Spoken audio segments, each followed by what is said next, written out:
We walk through the dark, like a ghost in the graveyard, digging up the broken pieces of our hearts. You just made the list!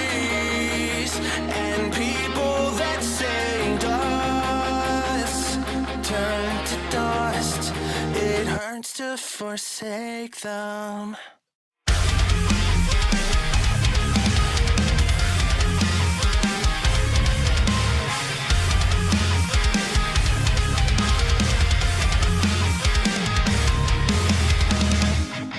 With all the pieces you found buried deep underground, a million books could be bound, but would the words be profound? Lions are ringing as the wind blows through the trees, their voices echo. Maybe I should let the dead lie, or am I fighting against time? We walk through the dark like ghosts in the graveyard, digging up the broken pieces of our hearts. Memories and people that say You just made the list! turn to dust, will not be forsaken.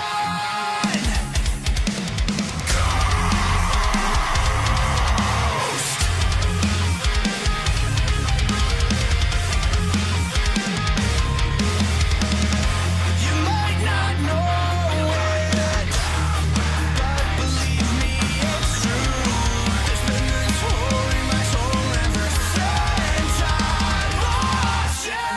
Feeling friends, feeling swallowed by fate. You just made the I used list! to think that'd be true about everything, but now I know that when love proves real, nothing will keep us apart. We walk through the dark like ghosts in the graveyard, digging up the broken pieces of our hearts. Memories and people that saved us.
What is going on, everybody, man? It is Friday once again. Hope everybody is well, man.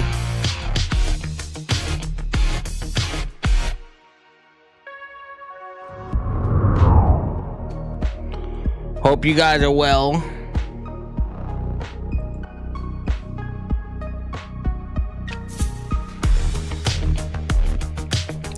We are here, man. We're going to be watching Smackdown. The Last Time Is Now tournament continues. We got Finn Balor taking on Penta, and we got Bronson taking on Carmelo Hayes. We also got some news on Sheamus. Sheamus is out of the tournament with a shoulder injury. How serious is it? I have no idea, but he's out of the tournament. Hope you guys are well. Appreciate you guys tuning in.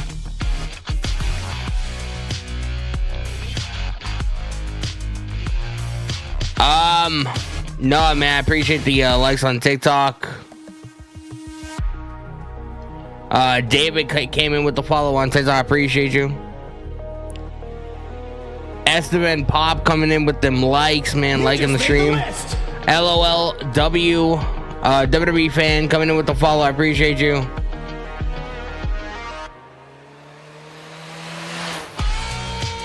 Noah coming in with the follow on TikTok. I appreciate you.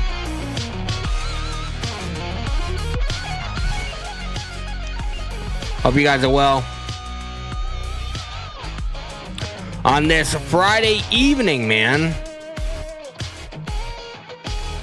Cool boy, man. I appreciate the likes.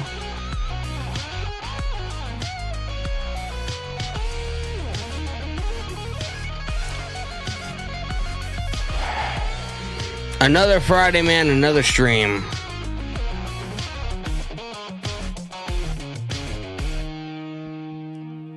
That's what we do, man. Don't forget, a little programming note.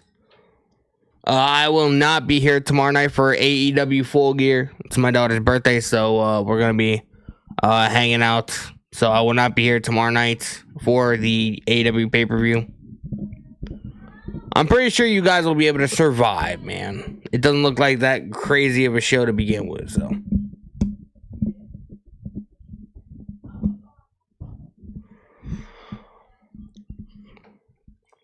No, it's not on yet. It comes on at 8. Celtic, what's going on, brother? Noah in the live TikTok chat. I'm hyped for the Penta match. Who do you think is winning, man? I low-key think Balor will.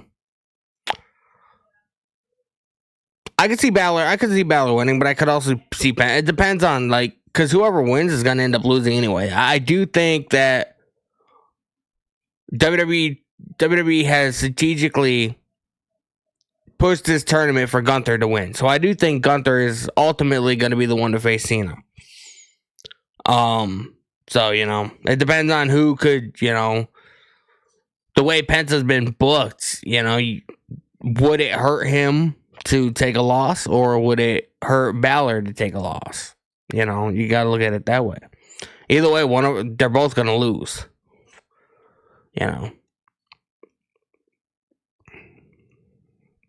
And we also have Carmelo Hayes taking on Bronson Reed. That should be a half decent match. Unless Miz gets involved and we have something go down with that, and we don't end up getting that match and we end up getting another match. I'm not quite sure. I just think they need to push Balor now that he's not been as active as he was. They've ruined him. Balor's been active almost every single week. You know, he had a great spot. On Monday he was in a 6-man tag, Cena's very last match on Monday Night Raw, which is a huge spot. You know, JD Finn and Dominic ended up beating down Cena, which ultimately led to the 6-man match. So, you know, it's not like they have been, you know, it's not like the booking for Balor has been horrible. Could it be a lot better? Yes. Do I think him being in Judgment Day is helping him? No, I don't. But they want the Judgment Day to continue. And, like, I kind of do too, because, like, you got to think, like, if there's no Judgment Day. Like, what is JD McDonough going to do? What is Raquel Rodriguez going to do? You know, I feel like the only three I could see succeeding on their own is Roxanne, Dominic, and Finn. You know what I mean? That's just my opinion. So the surprises were only for hype. But yeah, for the most part, yeah. Gunther and Jay is winning the tournament. It's gonna be Gunther.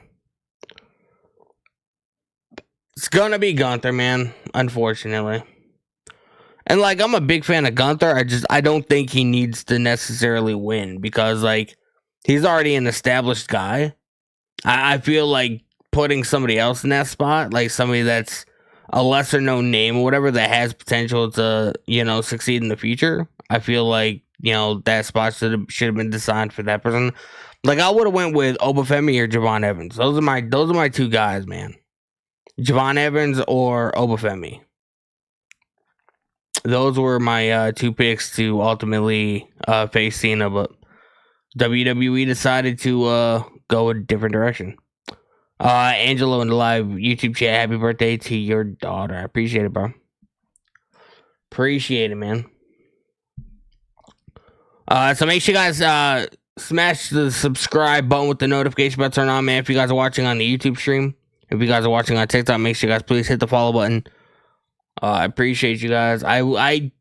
I can't show the show on my stream, but I do post my reactions at the end of the night on my TikTok and Instagram and stuff like that. So you guys are gonna want to follow if you guys are interested in that. Noah says it's super unrealistic, but I can picture Joe Hendry. I don't know why. Joe Hendry is not going to be in the tournament. As far as I know, everybody that has been announced for the tournament is already in the tournament.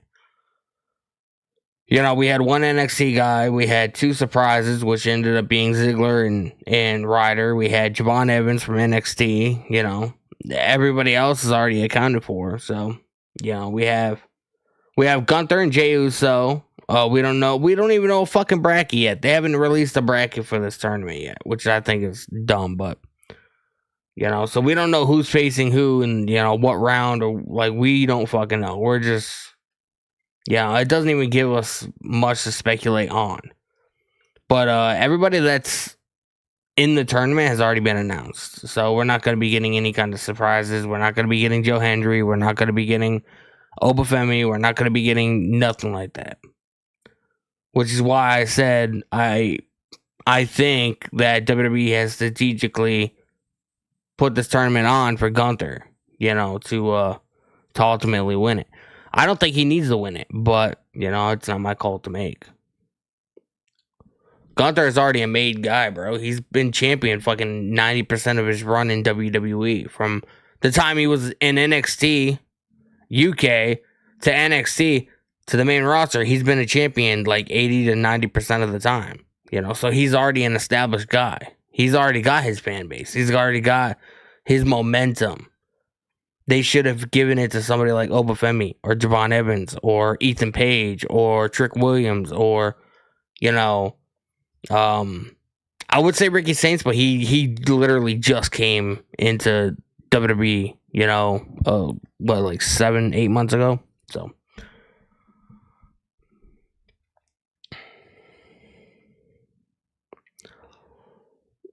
yeah, he is a main guy, but, you know, they want to push Gunther to the fucking moon. And, like, I mean, I don't blame them. Gunther is money, you know? So, I don't blame them for wanting to put Gunther in that spot. I just don't think he needs it. But I do think he's going to ultimately be the one to face Cena at Saturday night's main event. And one thing that I find cool that they're doing for Saturday night's main event on December 13th is it's going to be all NXT guys in exhibition matches against main roster guys. So, you know, we're going to be getting probably Obafemi on Saturday night's main event. We're going to be getting Javon Evans. We're going to be getting Ethan Page. We're going to be getting like Trick Williams. We're going to be getting a lot of these people on that card. And like, there's a lot of people on the main roster that don't watch NXT. They wouldn't even know where to look for NXT. You know what I mean? So doing it that way, it allows a lot of these up and comers to get more exposure, you know. So I fuck with that quite a bit. We are wrestling in the live YouTube chat. What's going on, brother? Big event. My New York vlog is uploading.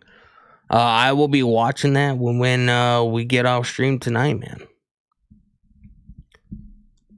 man. Celtic Steel fans wanted to riot against Cena and Roman before their big face or the company world championship run, and never did. Pro wrestling fans say they're going to do a lot of things and they never end up doing it. That's all I got to say about that.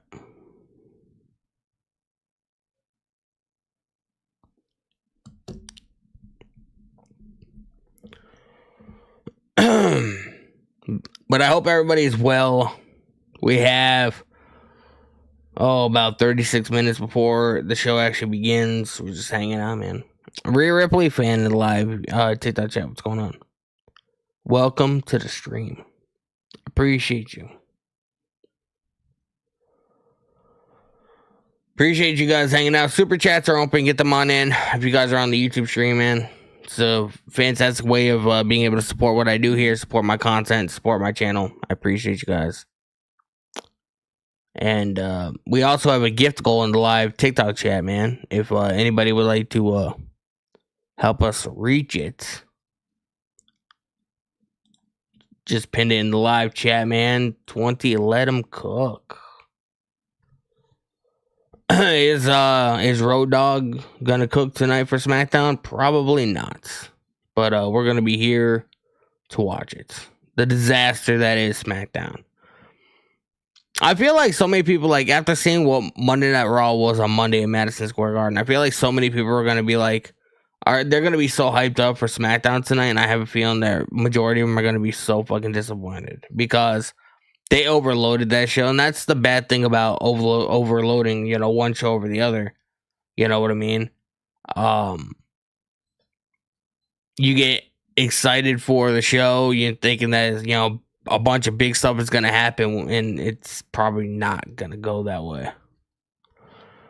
SmackDown begins at 8 o'clock Eastern time. You just made the list. Chica Lopez coming in with a follow on TikTok. I appreciate you.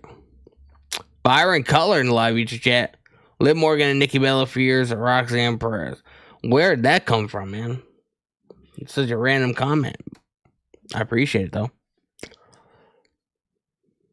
Starts at 1 a.m. I mean, it depends on where you're from. Lil Y Roblox 12. I came from TikTok. I'm the Rhea Ripley fan on TikTok. What's going on? Welcome to Twitch. We are live on Twitch, YouTube, Kick, everywhere, man. So pick a platform you guys want to watch on and hang out. It's going to be fun. Angelo in the live YouTube chat. AJ Lee will be in the Babyface team and the Women's War Games team, and Becky Lynch will be on the heel side, 100%. Bro, did you guys see that shit that happened on fucking, and this is a perfect example why I don't fuck with Twitter. Twitter's like the one platform I don't fuck with. That fucking creepy ass fucking rast face fucking nerd that posted that AI video of AJ Lee. Bro, that's just fucking weird, man. This is why I said, like, pro wrestling fans are some of the most disgusting creatures on the planet. Like, only a WWE fan would fucking do that. What's the video? So the gist of it is AJ Lee was at a big event in New York City, Long Island, this past weekend, signing autographs and having a meet and greet and stuff like that. And she had a pro photo op, which is, you pay to, have your picture professionally taken with, like, a celebrity, athlete, actor, whatever. And somebody did that. And they took the photo home because you get a physical copy, but you also get a copy, like you get a link you can go to and you can like download the digital copy so you can have it for like social media, Facebook and stuff. And he took the image and he used AI and he manipulated it to make it look like AJ Lee was making out with him. And the most disgusting thing I've seen in a long time. And he even had the balls to fucking tweet it at her, and she responded like, "This is harassment. Please delete it," and this and that. And then he's using the defensive. Oh, I'm disabled. Well, I mean, you weren't disabled when you decided to fucking go through. Bro, I work on the internet. I can do all this. I can say all this stuff. I wouldn't know how to do that shit. So you can't use a disability as a fucking excuse to be a fucking disgusting animal. Only WWE fans can do that. No other messed up. Bro, pro wrestling fans are disgusting, man. I don't know what other way to say. And I know it's kind of weird that I'm saying that because I am a pro wrestling fan or whatever. But, you know, I don't even want to, like, categorize, like, every pro wrestling fan. But for the most part, like, WWE fans are fucking creepy. It's probably the Sora app. Bro, I don't even know what the Sora app is. I've heard about it, but I don't know how to fucking use it. I don't do AI, man. I go on ChatGPT once in a while. Like, if I'm thinking about something or I want to know, like, you know, like, what match did The Undertaker win in 1995 on October 5th? Or, like, if I wanted to, like, know that information or whatever. Like, I'll go on ChatGPT and I'll fucking, like, get the information. But, like, I don't... That's about as far as it goes. ChatGPT is my shit. But it's just weird, man. It's just fucking weird. He didn't even, apparently he didn't, I don't know if he did, but people are saying he didn't even bother deleting the video. He's just like, oh, you know, I have a disability. I didn't know any better, but you keep the video up instead of fucking deleting it. What's wrong with disabled people, Danny? Nothing when you're fucking normal. When you're not making AI videos of you fucking making out with a fucking celebrity and posting it on social media to make it, you know, seem like it was something that it wasn't. Like, you can still have a disability and be fucking normal.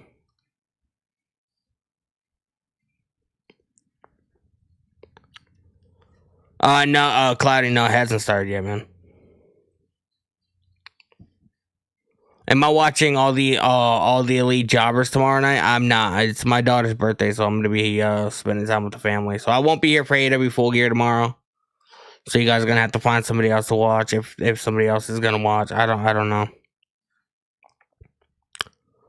I do not know. Celtic still fucked up individuals make the fandom bad. I get why you blame us all as a whole. In order to change things for the better, we have to change as people.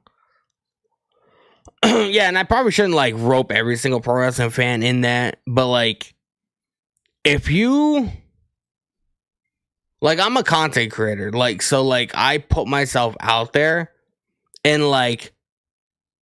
Bro, I've gotten all kinds of weird, nasty, and hateful comments because I say AEW is not as good as WWE. And, like, I get fucking attacked from every which way. You know what I mean? So, like, it's different for you. Somebody that's, like, you don't put yourself out there. You're sort of, like, you know, low-key and, you know, you can go about on the internet without being detected. I can't. You search up my name on Google, all my shit pops up. You know what I mean? So, it's hard for me to go about my business without fucking, you know, being attacked for this reason or that reason. You know, and I'm not even like a big content creator. Like, who the fuck gives a shit about me? But, like, you know, I'm obviously in a different position than a lot of you guys are. Loopy is the best. Coming in with the follow on Tits. I appreciate you.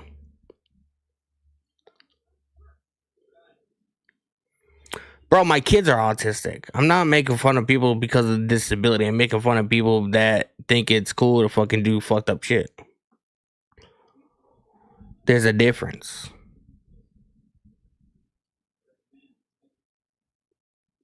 When you blatantly use AI to make yourself do something or in a photo or whatever, and it's, you know, taken out of context, it's kind of Like, what would make you want to do that? Byron Cutler, it's probably one of them doctored fan accounts. I don't know who it was, but I remember they tweeted the video or whatever to AJ, and she was like, "Delete it. That's harassment." I don't think they deleted it. I don't know. I mean, if somebody has a Twitter, they can go and check, but I don't know. Alex Johnson live YouTube chat. I'm going to be watching the AAA show tomorrow night on the WWE YouTube channel. The AAA has a show tomorrow night too. What time is that going to be? I'm going to look. I'm curious. I didn't know AAA had a show tomorrow. Oh, it's going to be at 10:15 p.m. Huh.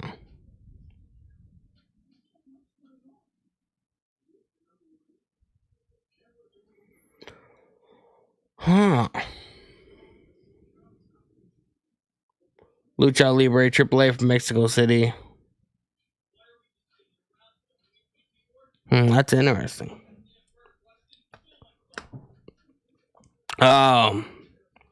What do I like, WWE or NXT? I like them both for other reasons. You know what I started watching last night? I didn't end up finishing it though because I was fucking tired. I started watching I watched the replay of TNA Impact last night. Bro, man, Mike Santana got fucked. Could we all just sit here and understand that Mike Santana got fucked out of the title? Like, I understand, wanting to get Frankie Kazarian, he's a day one TNA guy. He's, been there, whatever. I don't necessarily think he can... I don't think he should be the face of the company. Over Mike Santana, man, I don't see it. Maybe somebody else has a different perspective. Angelo, 3 ads already. It's crazy. It's what I got to do, man. It's how I make revenue, It's how I make revenue. I don't get enough super chats in my streams to warrant not having ads on my streams. So, until that happens, the ads will remain.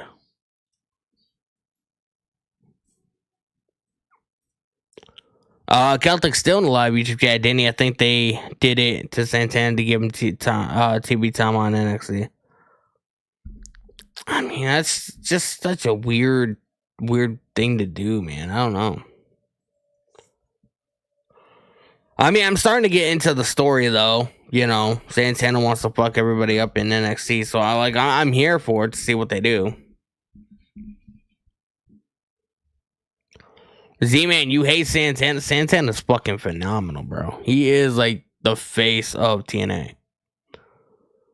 Alex Johnson, live YouTube chat. Sheamus has a shoulder injury. Yeah, he does. Sheamus is out of the Time Is Now tournament. The last Time Is Now tournament. I don't know what kind of injury he has, but he has an injury.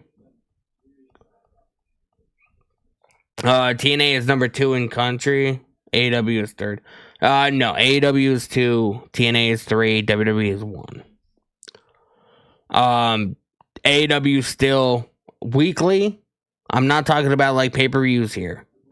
Weekly, AEW still draws a bigger fan base for the weekly shows than TNA does. I hate to break it to you. That's just how it is. And TNA and AEW has more money. TK is a fucking multi-billionaire, so along with his dad. So, TNA has a long way of catching up to AEW. Yeah, I see more people covering AEW than they do cover. I don't see anybody review TNA shows outside of Fightful. I see people do watch-alongs to TNA, but as far as reviews and stuff like that, I don't see anybody of notes cover TNA at all. Loopy is the best. I give you 1K likes. I appreciate you. Appreciate you very much. Randy, what's going on? Randy, man, where'd your message go? Z-Man, wrestling is supposed to be presented as a real sport and real fight. What AEW does sometimes, most of the time, makes me embarrassed to be a fan.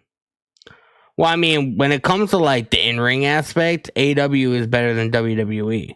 My issue with AEW is they don't have much story to really get invested in. You know what I mean?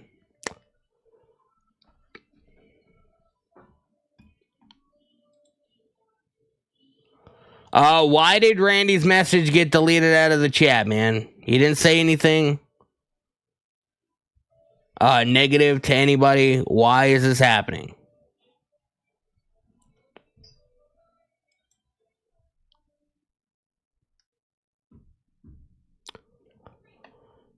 Why is Mile High getting a band, man?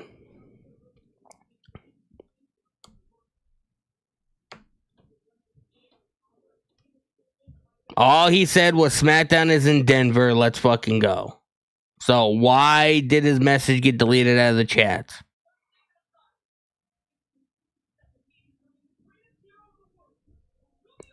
Roper, what's going on, brother? Welcome to the stream, man.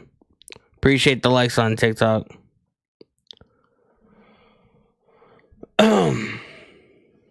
Hope everybody is well. Appreciate you guys hanging out with me tonight.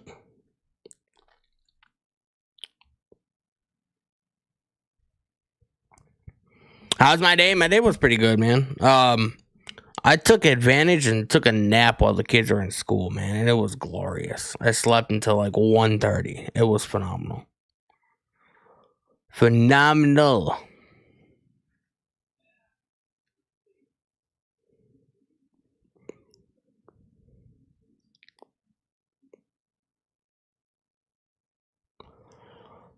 Z-Man in the live chats, Access TV, like a Canadian channel, mostly NTNA deal up, and guarantee now where WWE they will get cable network this time next year, but they have some ratings that all lead jobbers. I did hear something, but I don't necessarily know if I want to say because I don't know if it's true or not.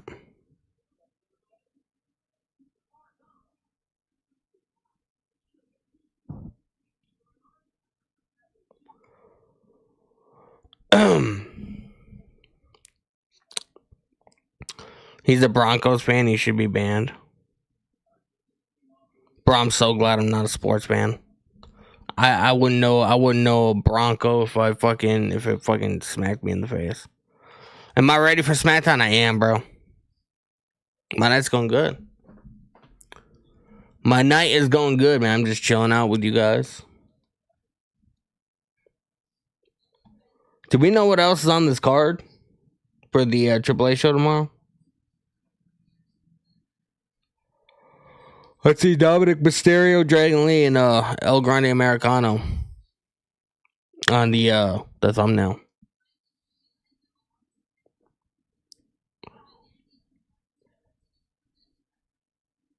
Mixed tag team match.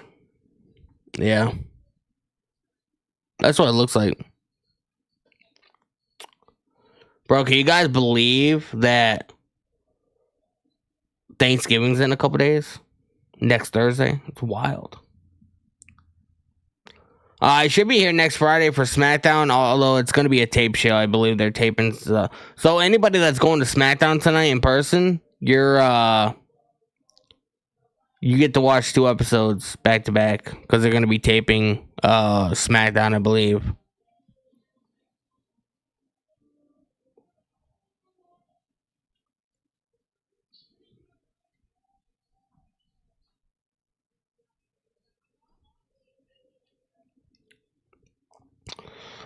Hey, my birthday is this Sunday. That's what's up, man. Happy birthday. My daughter's birthday is tomorrow. She turns to be 13, man. It's crazy. The fact that I have a 13-year-old is wild to me. Wild to me. Z-Man in the live YouTube chat. What I like about AEW and what I hate about it is that you don't really need to watch Dynamite at all. The picks are usually good, and I like how they do recap vignettes on every match and feud. Yeah, but like you can not watch AEW for like 6 months and you would still know exactly what's happening because it's the same booking decisions that they, it's like nothing changes about the fucking show, nothing changes about the company, not like it's just, the same old bullshit,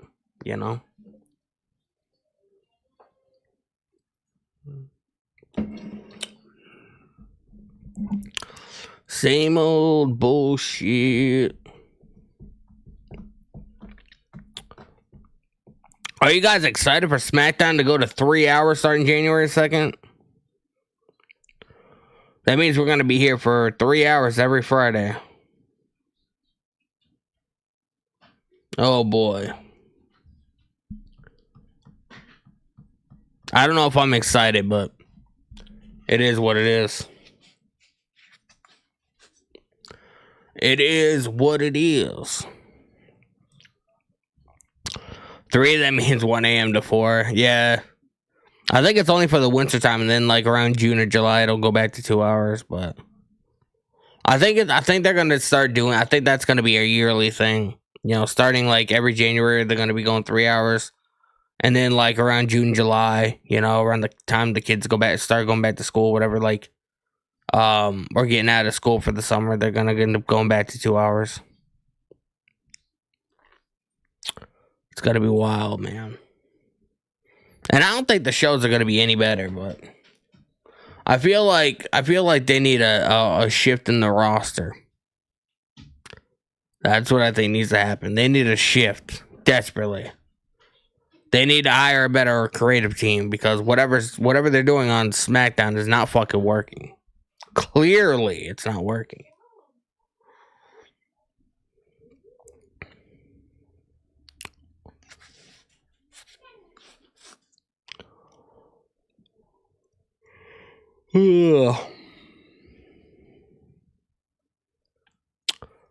We have a couple minutes before SmackDown begins, man.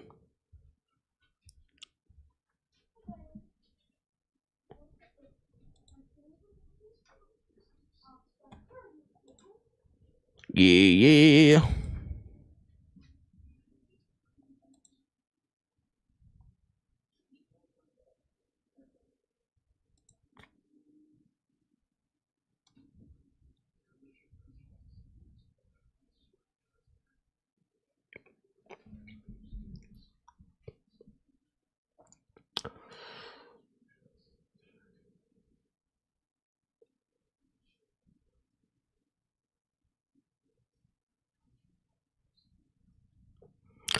I do not know what anybody's talking about, man.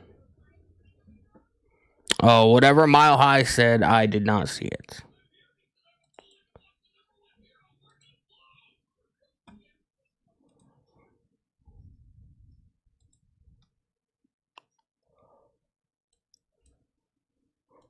Well, I have like 3 or 4 chats I'm looking at it, at the same time. So it's hard for me to catch everything that everybody says. Mikey in the live TikTok chat, what's going on, brother? Good evening, Danny. How we doing? Sad news to hear about Sheamus. I know, man. Scott, what's going on, brother? Yeah, it's crazy about Sheamus, man. Crazy. He's out of the tournament. Is somebody gonna end up replacing him, or is he just out? We need to get a bracket. WWE needs to release a bracket, man. We need to know what matches, what happening, when and where it's happening, who's facing who. Like, could Oba replace them? Probably not. Probably not. I mean, I wouldn't be against it. I just don't see it happening personally. Sheamus, yes, he's injured. He has some kind of shoulder injury. Maybe it happened on Monday. I mean, he was in a 6-man tag match, so it could have, but I don't know what the extent of his injury is. I just know it's a shoulder injury. In 96, Rocky Maivia debuted, yes. Rocky debuted when I was 6 years old. I had just turned 6. He debuted at, I believe, the Survivor Series. And my birthday is in September, so I turned 6 like 2 months before, or 2 months, 2 months before he debuted. I'm a 1990 baby, bro.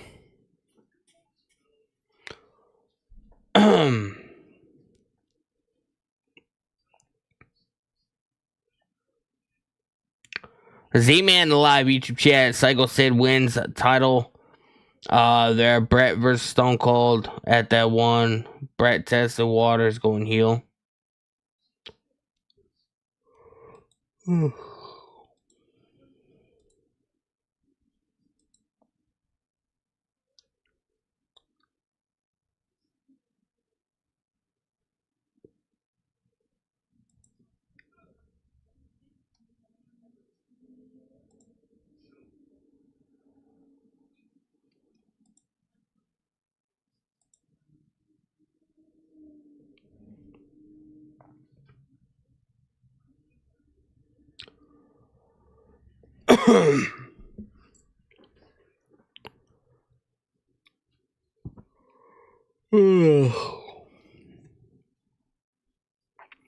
I hate taking naps during the day because then I get up, but I end up being fucking more tired than when I was sleeping. Anyway, man, I appreciate you guys hanging out. Make sure you guys smash the subscribe button if you guys haven't. Leave a like. If you guys are on TikTok, make sure you guys hit the follow button. Super chats are open on the YouTube stream. Get them on in. It's a good way to support what I do here, support the channel. You know, it helps me out quite a bit, so I appreciate you guys. And we also do have a gift goal in the live TikTok chat. Just posted it and pinned it in the chat. If anybody would like to help us get there, I appreciate you. SmackDown begins in 11 minutes. It's gonna be one of those days, man. Flash Gordon, what's going on, brother? How was my day? My day was good, man. I didn't do much. Woke up early as fuck this morning, helped get, the kiddos off to school, and then did the dishes, ate cereal, and then passed out until like this afternoon. That's what I did, man. Don't have that much of an exciting life. I was up late last night editing a video, so.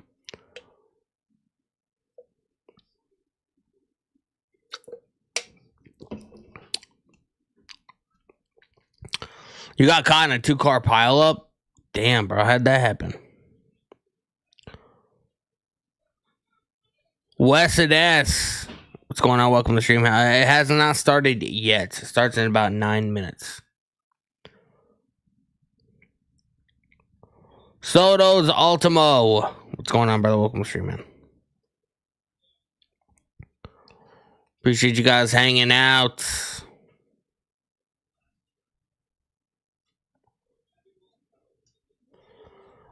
Don't know. Look like one truck hit another truck. I was in line like 30 minutes, Chris. That's wild, bro. SmackDown's gonna cook. You're giving it too much credit, man. You're giving the creative team on SmackDown way too much credit. Do I think the show's gonna be good? I feel like it's gonna be okay.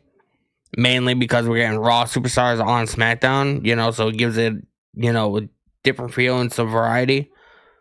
But as far as is the show gonna be even a tenth of as good as what Monday was in MSG?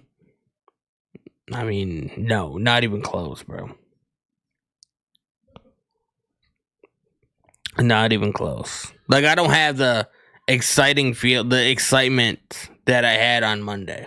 On Monday I was really excited for the show. And you guys know that. Like, I even said no spoilers in the chat.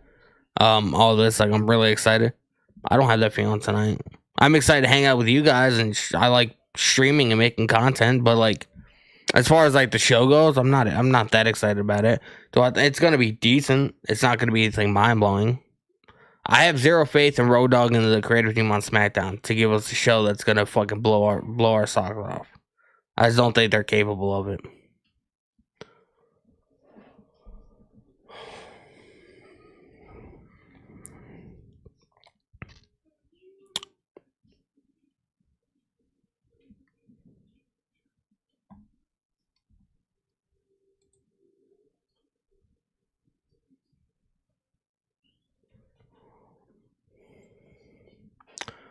You like Monday over Friday? I like Friday because it's the start of the weekend, you know, so Saturday and Sunday are like the only days I don't gotta get up at fucking 6 o'clock in the morning to, you know, get the kids up for school and shit. Saturday and Sunday I can just fucking sleep and not have to worry about, oh, you know, if I oversleep, the kids miss the bus. They won't be able to go to school that day, you know. So I prefer Friday, but if you ask me if I prefer Raw over SmackDown, yes, I do. But for the most part, Raw's not that much better. Monday in Madison Square Garden, it just had a different feel to it. You know, we were gonna have a surprise appearance from somebody. You know, seeing this final time at the Garden, like it was just special. Tonight is not special. We already know the direction of this John Cena tournament. We already know it's gonna ultimately be Gunther. So that right there just takes all the excitement away. And I'm a big fan of Gunther, bro. Like I'm a massive fan of Gunther. I just, you know, I feel like it should have been somebody else. I feel like it should have been Obafemi. I feel like it should have been Javon Evans. It should have been somebody that needs that elevation. Gunther is already a fucking established name. Everybody knows who Gunther is. He's been a champion 80% of the time he's been in a WWE territory, whether it's NXT UK, NXT, you know, Raw, SmackDown, whatever the fuck. Like he's been the fucking guy. He's already been world champion. He had one of the longest reigning Intercontinental Championship reigns, you know, in history. Like it should not be Gunther facing Cena. And I'm gonna stay on that. My mind is not gonna change. What do I think about SmackDown going back to 3 hours? It gives me more time to stream. It gives me more content, more stuff to talk about, more stream time. You know, one of my favorite parts of my day is, you know, streaming and coming on here and hanging out with you guys. So, but like outside of that, do I think the shows are gonna be fucking mind blowing? I don't. It's gonna be the same old SmackDown that we've been getting, just, you know, extended to 3 hours. So we're gonna get a lot more filler on the shows.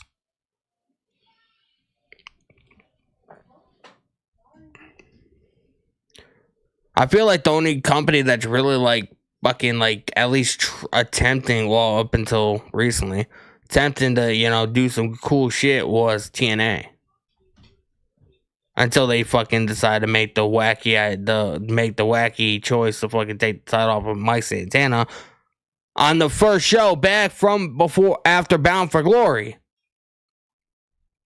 Like, what the fuck goes through your head, bro? Like, you have this guy win the world title at Bound for Glory, one of the biggest shows of the year, because they had the Dudleys and the Hardys, and they had, you know, Slater and Javon Evans. Like, it's such a big moment.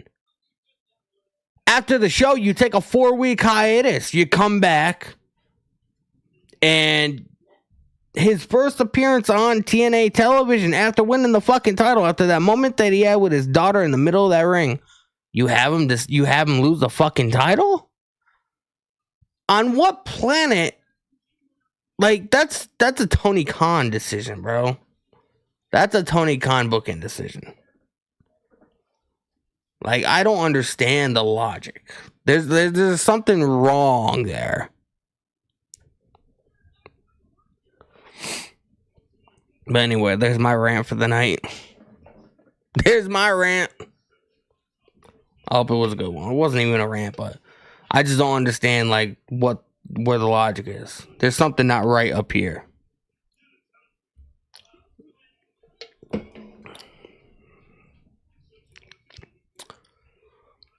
I feel like they should put me in charge for They should put me in charge for 2 months, man. If I can't turn AEW around, if I can't turn WWE around creatively, if I can't turn TNA around, like, I should just, not be a pro wrestling fan.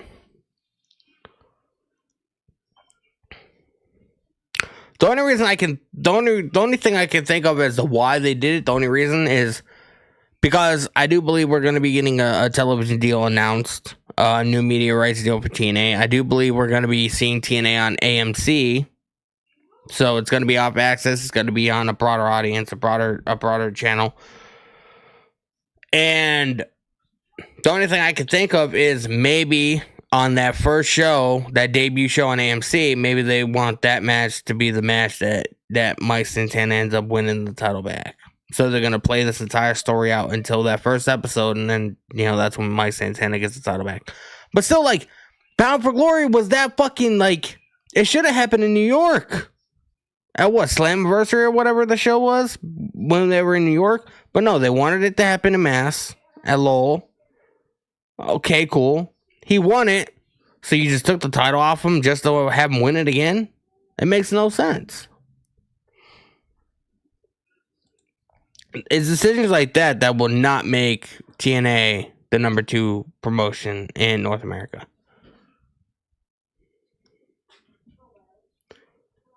It just makes no fucking sense at the end of the day.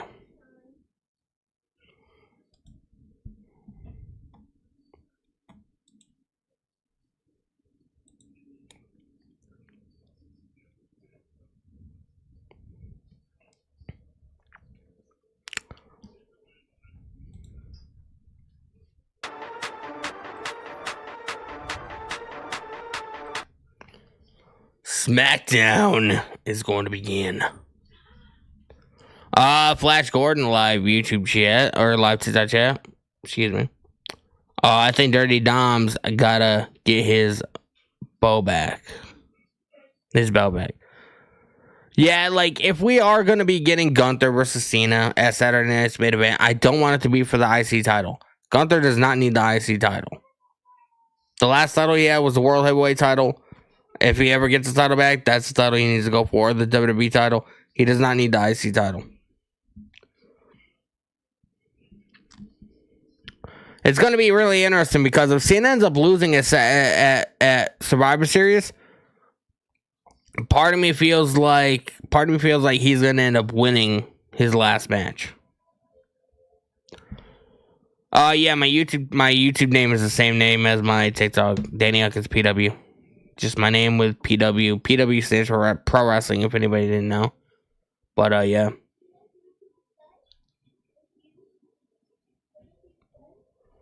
Kai Beck 7 in live YouTube chat. Hello, bro. Hope all is well with you.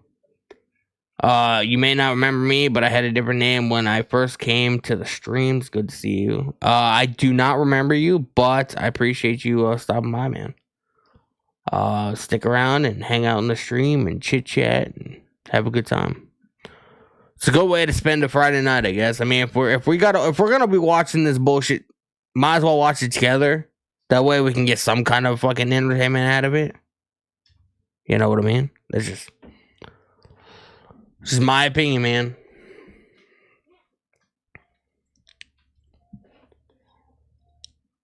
Eight seconds till smack it down.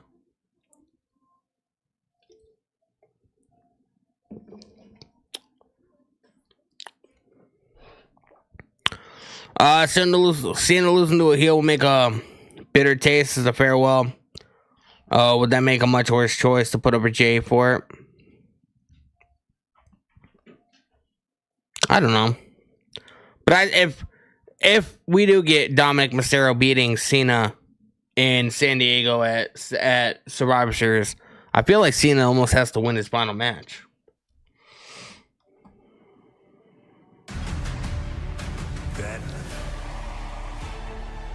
Now, forever. Triple H needs to step up his game. Awful matches. Yeah, it happens.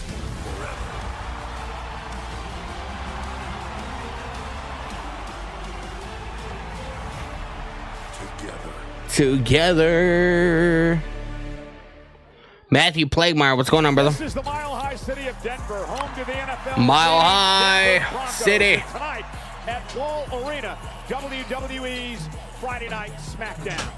About an hour to the northwest in Boulder is Folsom Field, home to the University of Colorado Buffaloes football team. Their mascot, known as Cherokee 4, what's going on, brother? is getting ready for tomorrow's Big 12 showdown with number 25 Arizona State. But tonight in Denver, the stars are out.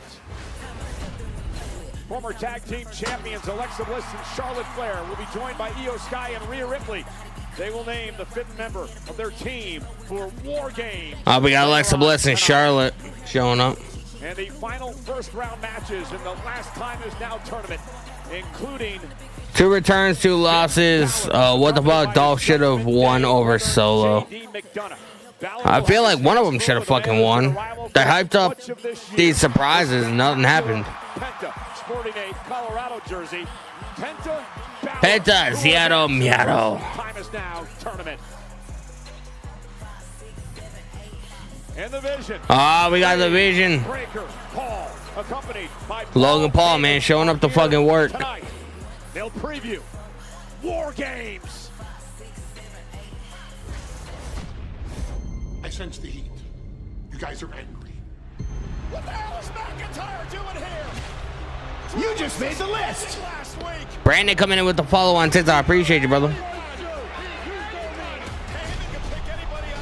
Ads.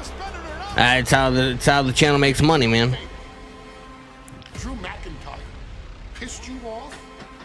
Flash Gordon, what's going on, brother? Welcome to the stream. What I have in store for you.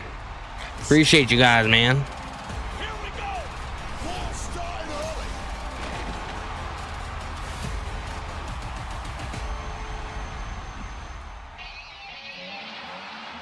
You guys saying Brock Lesnar and Roman show up tonight?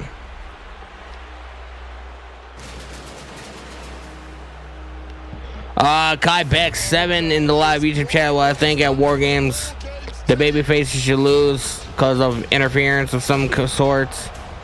They always flip and win. I mean, I feel like we could possibly see Austin Theory. A report came out a while ago that he was potentially going to be joining the Vision. So, I don't know if that's going to happen. Bro, I didn't even see that on Monday, man. I was so wrapped up in what's happening. I didn't see Lesnar go over and dap up Paul Heyman.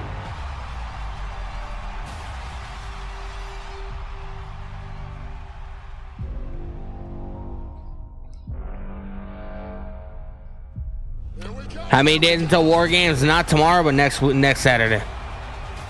Oh, God, and now security arriving.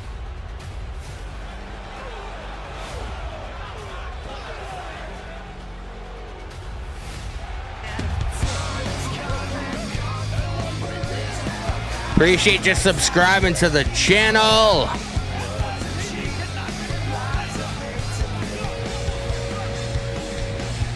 We are now 19 away from 2,300.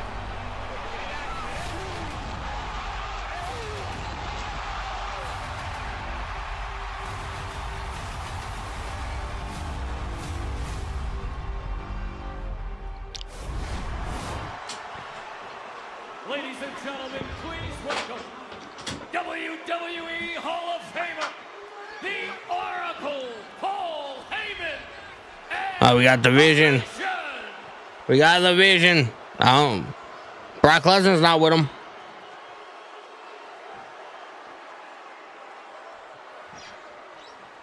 Ladies and gentlemen,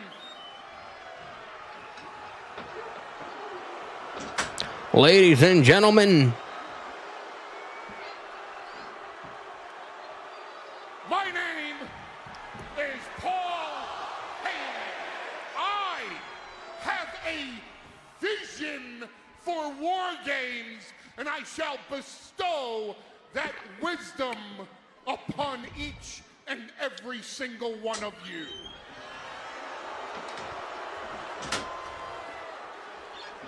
Bro, somebody has a sign that says Paul Heyman's my favorite wrestler. 5 of your heroes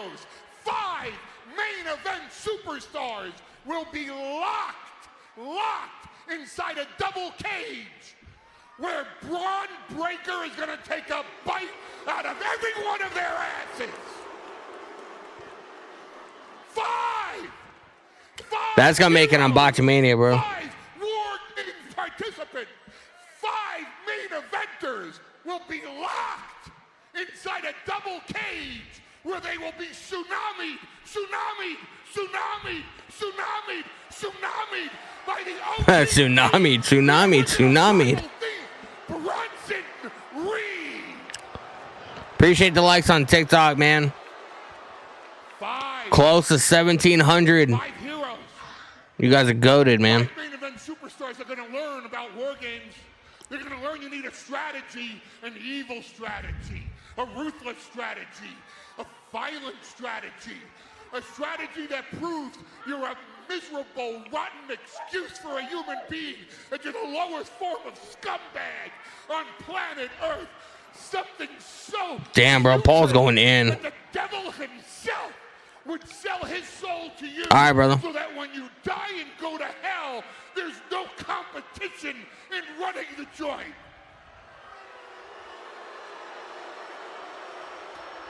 To wit, I give you such a man. Ladies and gentlemen, my privilege to introduce you to the Maverick, Logan Paul. I thought he was gonna announce Brock Lesnar was here. Brock Lesnar show up in fucking Denver?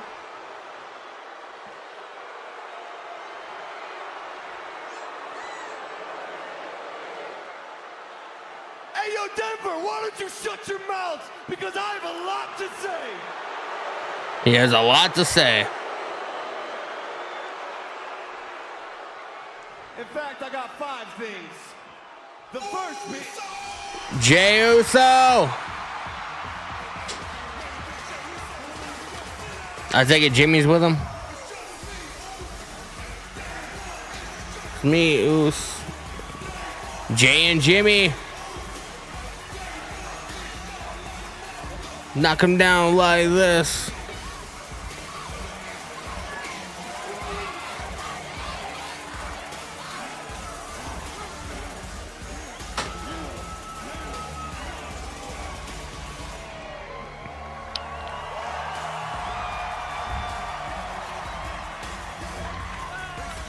Bro, Braun Breaker's in the back like praying like, please don't make me kill these motherfuckers tonight. Logan Paul, don't nobody want to hear what you got to say.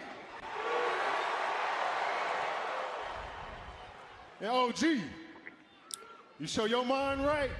You out here running your mouth like we just ain't dropped your whole crew on Monday Night Raw.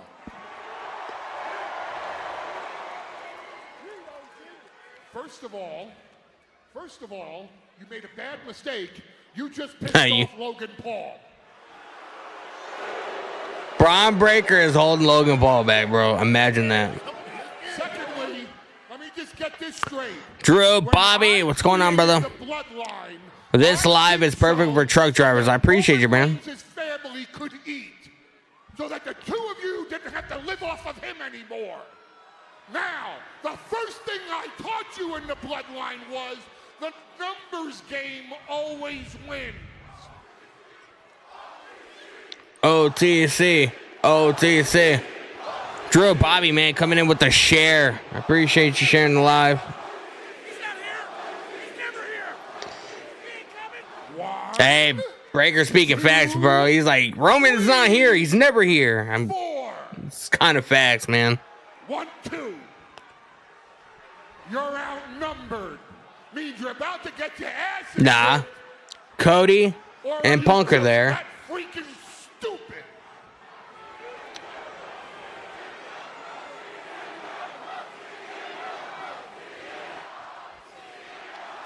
CM Punk. Oh, they get it. You see, OG, we learn from you. We learn from the best. It's SmackDown, and you actually think the Usos will show up alone?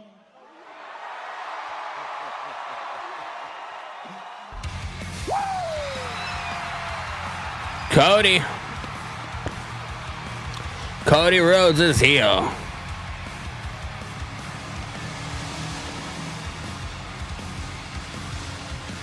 Adrenaline hit my soul. Every thought out of control. Them on the feed. He's not coming from behind, I feel like. Unless Cody got taken out backstage. Where is he? Where's Cody? Oh!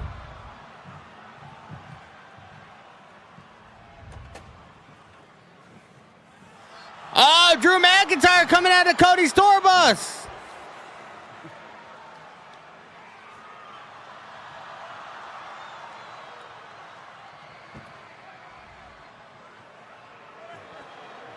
Bro, Cody got taken out.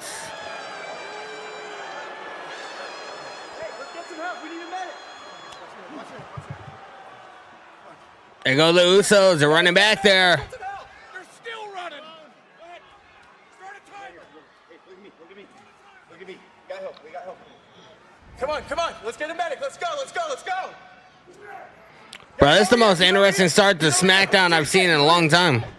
Come here. What happened? Damn it. Where you at? Come on. Bro, Cody got taken the fuck out, man. This is the most interesting start to SmackDown I've seen in a long time. Noah Gonzalez in the live TikTok chat. Remove the photo, please. No, because all you're going to see is black. I don't show the show on my streams, bro. That's how my account will get taken down. If you follow me, though, I will be posting my reactions to the show at the end of the night. So, make sure you follow. John and Janelle Hicks coming in with the follow on TikTok. I appreciate you guys, man. Hope you guys are well. Is this Road Dogg booking? I have no idea. Drew McIntyre attacks Cody on the bus. Yeah. I mean, that's what it seems like. This is the most captivating the show's been in a while, man. Brock is here, mark my words. Part of me feels like Brock and Roman are there. You know? They got to really build up this match because, like, how it is now, people are, like, so checked out of the War Games concept. I feel like they need something to get to grab people and bring people back into, you know, wanting to see it. So I feel like something needs to happen tonight. So, and next week is going to be a tape show. So 100% Brock Lesnar and Roman are going to be there. Because obviously with Thursday being Thanksgiving, you know, the next live show besides Monday will be on next Saturday for Survivor Series. They're taping, they're live for SmackDown right now, and then they're going to be taping SmackDown after SmackDown goes off air tonight for next week. Because Triple H likes to give the performers the day off for the holidays and stuff. Yo, where's this Wyatt Six-Man? They've been performing on main events. They've been doing some backstage stuff. They're slowly teasing a comeback to SmackDown. I just don't know when that's happening. When was it? Last week or the week before? We saw Uncle Howdy peeking in, looking by somebody. He was like off in the distance. You could fucking see him. So that's happening. You can't even watch it. It says it's down for you. Damn, man. You got to get a VPN, man, so you can watch everything on Netflix. So close to Thanksgiving. I know, man. Thanksgiving. I can't believe Thanksgiving is next week. It's fucking weird. Like, this year has just gone by so incredibly fast. Like, it just seems like yesterday was fucking, like, the summer and like August and shit. It's wild. It's wild, man. We're going back in 8 seconds.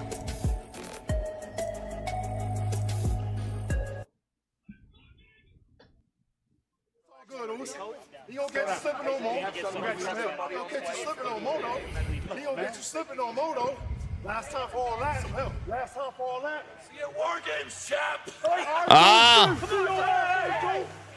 Drew McIntyre driving off. I mean, this is ridiculous. This is getting out of control. Drew McIntyre was suspended. I didn't see Punk though. Smackdown a couple of weeks ago, and he's still wreaking havoc. Well, you're not wrong for being upset, but the fact is, it's another instance of Paul Heyman and Drew McIntyre masterfully skirting the rules.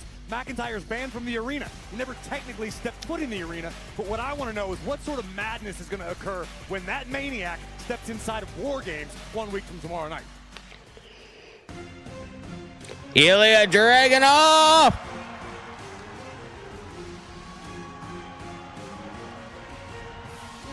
I wonder who his challenger is going to be tonight. Is it Carmelo? No, it's not Carmelo. Carmelo is facing Bronson Reed tonight in the John Cena tournament. Introducing first from Moscow, Russia, weighing in at 210 pounds. The go home show is going to be bonkers, so I don't expect trips to bring all War Games teams like Roman and Brock until then. The go home show next week is going to be taped, bro. Unless you're talking about Monday. But SmackDown next week is going to be taped. They're taping it tonight after this. Because Thursday is Thanksgiving. Nathan Frazier, Axiom, who accepts the challenge tonight? One thing we know for sure, tonight the pain will entertain you.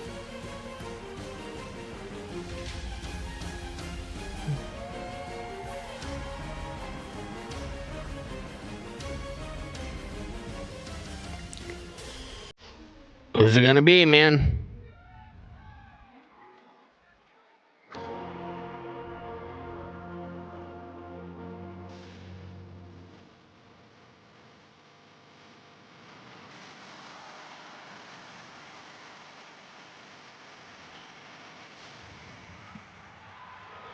Oh yeah.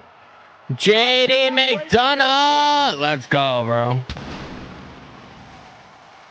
And his opponent from Brave County, Wicklow, Ireland, representing the Judgment Day, weighing in at 195 pounds, JD McDonough.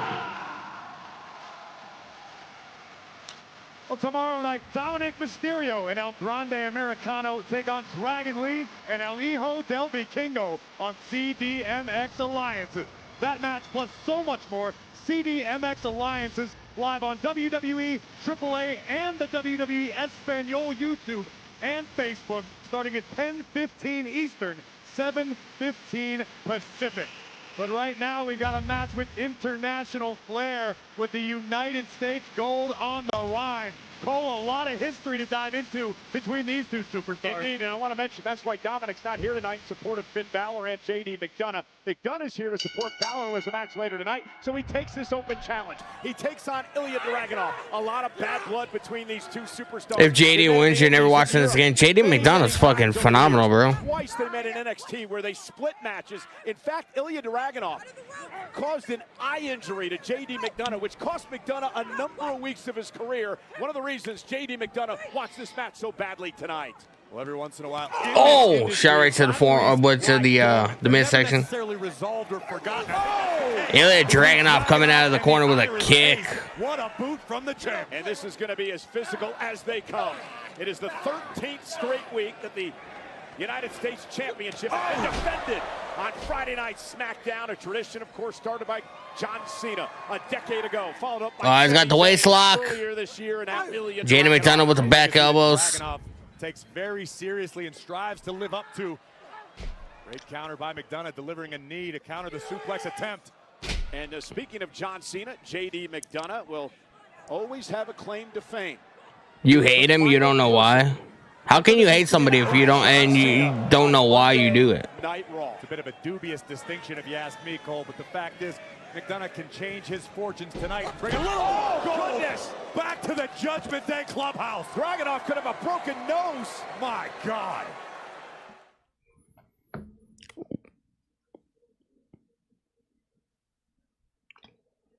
Dragunov is going to retain his title? Well, more than likely, yeah. Tell me what it's like to hit the ropes like that. I don't know that I've ever hit the ropes with that sort of velocity and absolutely violent impact. for the United States champion. I do, however, know a thing or two about having my brain scrambled, which I've done on more than one occasion. And I guarantee you right now, Dragunov's seeing double, if not triple. And J.D. McDonough looking to win his first singles championship here. Think of what that would do for the morale of the entire Judgment Day. Once upon a time, the clubhouse was perpetually draped in gold. Nowadays, not necessarily the case, but that could change starting tonight. McDonough into the cover on the champion and a kick out by Dragunov. J.D. McDonough once held the NXT Cruiserweight Championship and two-time tag champ, but never a singles title at this level, and an opportunity tonight to knock off a longtime rival. McDonough's such a precise competitor. All of his shots carefully measured, but Dragunov answers there. Doing a little research over the past couple of minutes, and I believe this is the first time McDonough's actually been in a match on SmackDown in over a year and a half. Of course, he makes his home on Monday night. Oh, nice back suplex by McDonough, and Dragunov is in trouble, and McDonough, he gets into the slow, methodical pace. He's so technical, and he loves to beat his opponents down. J.D. McDonough is a technical wizard. He has studied just about every style and technique of pro wrestling possible on this earth. The same can be said for Ilya Dragunov. This is truly a unique matchup between two of the best technical competitors in the business. Oh, right for the I missed. J.D. McDonough. J.D. McDonough. Now McDonough with that sliding leg drop to the champion. J.D. McDonough has a vicious... Brad Lore, what's going on, brother? Welcome to the stream, man. We've seen that over the years. Are they building Dragunov versus Ciampa? It seems like that's what's going to be happening. Because I feel like we're going to be going back to the black heart of Tommaso Ciampa when he was like in NXT Black and Gold. Trained by Finn Balor. That motherfucker used to have aura, bro. I don't know what the fuck happened. The number of championships in Europe before bursting on the scene here in WWE. I feel like the worst thing they did was make him babyface. Because like he's just one of those guys that you just want to hate, you know. So it's weird having him be a good guy. Tried and true strategy. Dragunov back in JD into the corner. Oh, massive chop to the chest. No quitting Dragunov. Jeremiah Graham, what's going on, brother? JD McDonough accepted Dragunov's U.S. Open Challenge. McDonough putting on a clinic tonight. McDonough taking a few moments to capture his breath after having it driven out of his body by those vicious chops from the champion. But McDonough has turned the tides back into his favor in the blink of an eye. Oh, backbreaker on the knee of JD. On the champ, and McDonough really having his way. Dragunov has not been able to get into the fight. And credit McDonough for utilizing this methodical pace. Oh! JD knows you may only get a chance. 1, 2. Dragunov kicks out. Matthew Plaguemeyer in the live YouTube chat. Dragunov versus Ciampa. That means I'm going to happen if it will make it happen. Yeah, it's going to happen. I just don't know when. McDonough, who's on Friday Night SmackDown because his buddy Finn Balor has a tournament match later on tonight. From the opening bell, both competitors. Bro, that kick to the side of the face was gnarly. The champion delivering a massive boot, but McDonough turned this one around. You miss people like Adam Cole and Keith Lee. Vicious contact with the ring ropes, but somehow yeah, they all went. They all left WWE and went to AEW before Vince left. But Dragunov right back to his feet to deliver a Oh. couple of chops to McDonough, and here comes the champion now. Dragunov is crazy, bro. Knife edge chops all around the body of the challenger. And the Oh! special from the champion, and both men down. Can Dragunov capitalize? And once again to the brace, as Dragunov missed over a year because of a knee injury. Take another look at the Constantine special. Dragunov utilizing. Right, he used force on that, man. Delivering that lariat. Was there a mystery guy tonight? No. The nearly 12,000 I mean, JD McDonough accepted Dragunov's challenge, but no. The United States Championship has been on the line in this town since 2003. Defended that night by the late great Eddie. I'm actually really excited for Finn Balor versus Penta tonight. That would make Eddie proud. And it's pretty much self-explanatory what's going to happen during the Bronson and Carmelo Hayes. Unless the Usos cost Bronson the match. So, I mean, part of me could see that Carmelo Hayes win. Dragunov not releasing, still the waist lock on, and another German suplex to McDonough, and still hanging on. Yeah, Sheamus is out of the Last Time Is Now tournament because he WWE announced that he had a shoulder injury. I don't know the extent of it, but the man who says, I'm not intense, I'm intensity, the champion Dragunov. It's hard to argue with that assessment of the champion, who has become wildly popular with the WWE Universe throughout the duration of this United States title reign, and now raining down elbows on the jaw of the challenger. I thought he was setting up McDonough for an abdominal stretch, but instead delivered those. bro, the strength of Dragunov is insane. Starting to build momentum in this match. Dragunov is bleeding from his nose. You can ask anyone who's ever stepped in the ring against Dragunov. This is what you want to avoid. You cannot allow Ilya to get momentum on his side from the top. I have no idea who replaces him. Out of harm's way. Missed wildly with that one. Standing switch now by JD. Constantine special. And, JD McDonough reversed him to a Spanish fly. Phenomenal counter by the challenger, who has fallen victim once to the Constantine special in this match, refusing to allow it to happen again. A Spanish fly, dumping Dragunov on the base of his neck, high on his shoulders. And again, McDonough can taste the gold. Yeah, McDonough can taste the gold. Championship at this level here in WWE. Amen. Shots between the eyes of the champion. A win tonight for McDonough would bode well for his Judgment Day brother Finn Balor. He's got a match with Penta, and the Last Time Is Now tournament later tonight. Could be cause for celebration in the clubhouse tonight, but not if Dragunov has anything to say about it. Dragunov and McDonough up top. McDonough trying to fight out of this predicament, and does. Oh my God, oh my God! Goodness! That was nasty. Hung up. Somebody better check on these two. Are they okay, ref? That was nasty.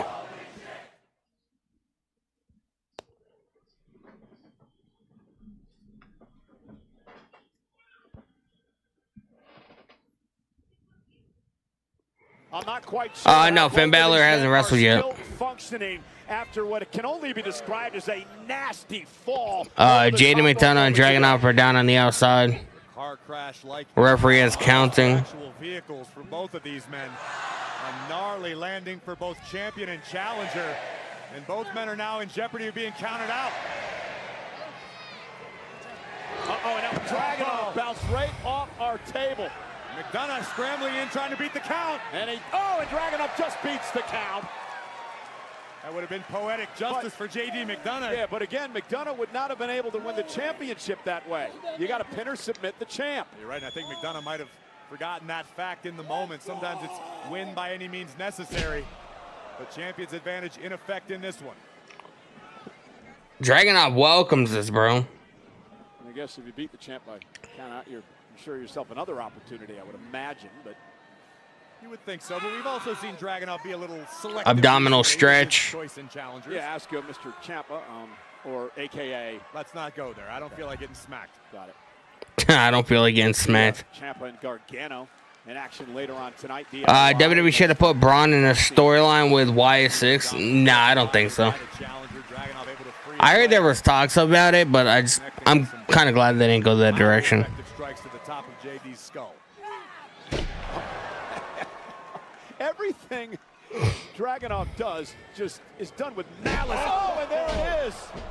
JD McDonough. Cover now. 1, 2. Dragunov bridges out. You got a head the size of McDonough. A jawbreaker's like having your face driven into an anvil. Likes to call that whiplash. Goes McDonough. Dragunov looks all out of sorts right now. Oh, this is as physical as we knew it was going to be.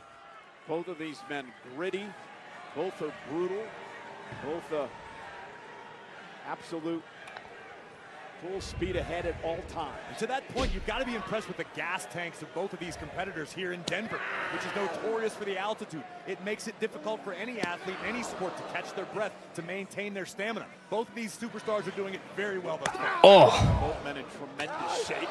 Dragunov now unloading with the chops. to J.D. McDonough. Baby. And there's a bit of that fiery fighting attitude where he gets his name from, the Dragon. Let's go, Dragunov. An homage to Kenta Kobashi with those rapid-fire chops. Ben's birthday is coming up at Survivor Series War Games. Yeah. But it looked to have a negative effect on himself. Oh, that one didn't. Yeah, he connected there. Dragunov able to use every single part of his body as a weapon. Absolute reckless abandon. Well, it is reckless. Holy crap, Dragunov is locking. To a guy with the size of the head. Ilya Dragunov is phenomenal, man. And now McDonough with a Snap suplex and Dragunov.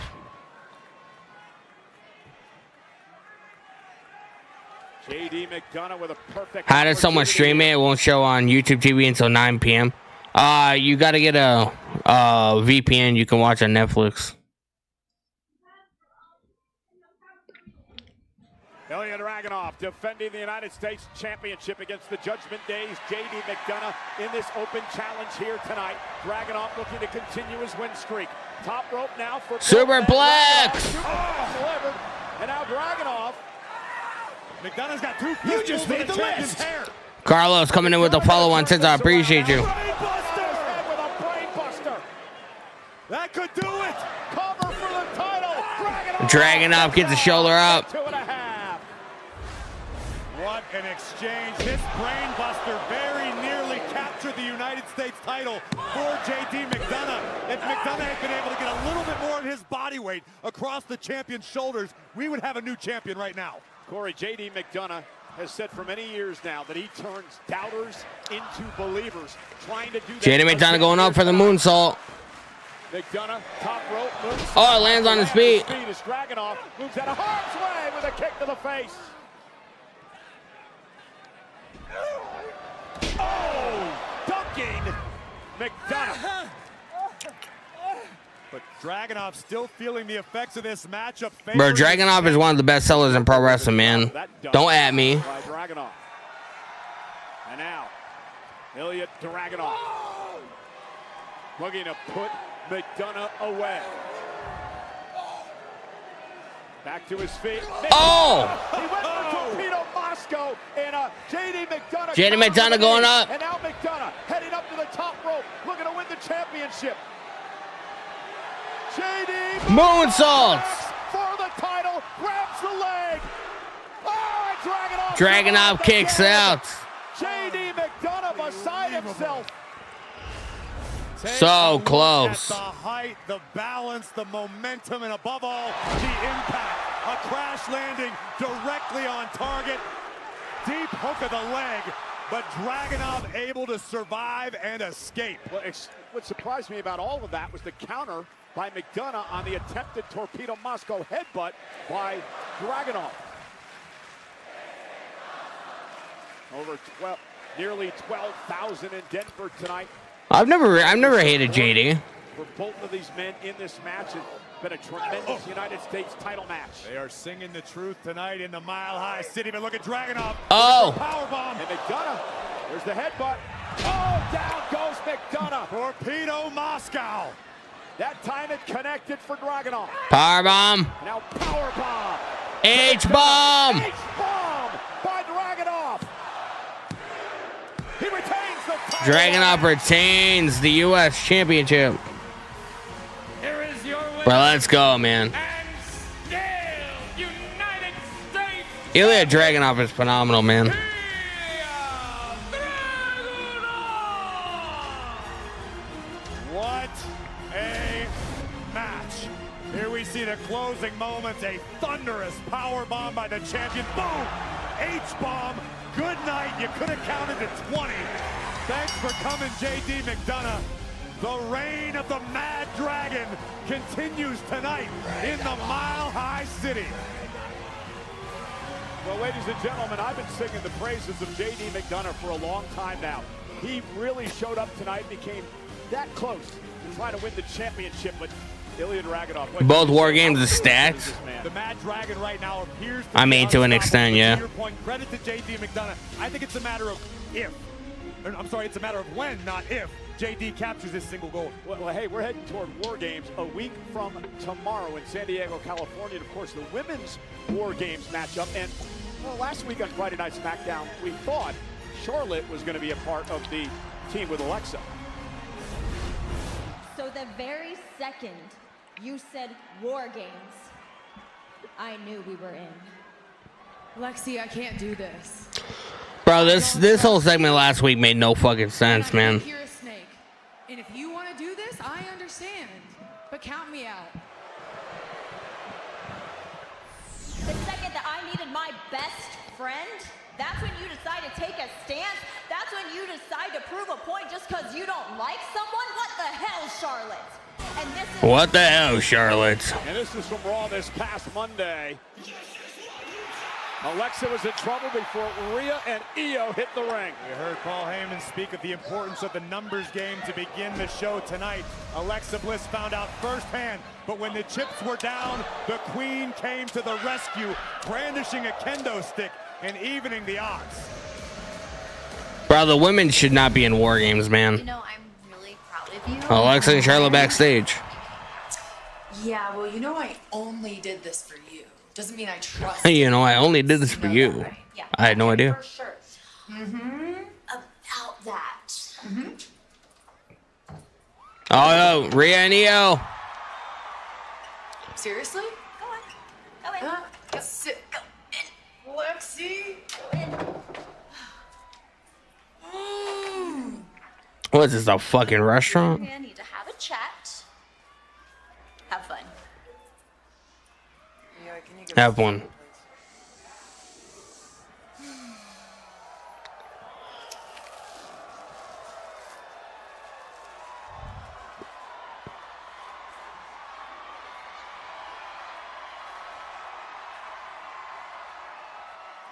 Nick Aldis. SmackDown General Manager Nick Aldis. And Nick, can you provide any update at this time on Cody Rhodes' condition?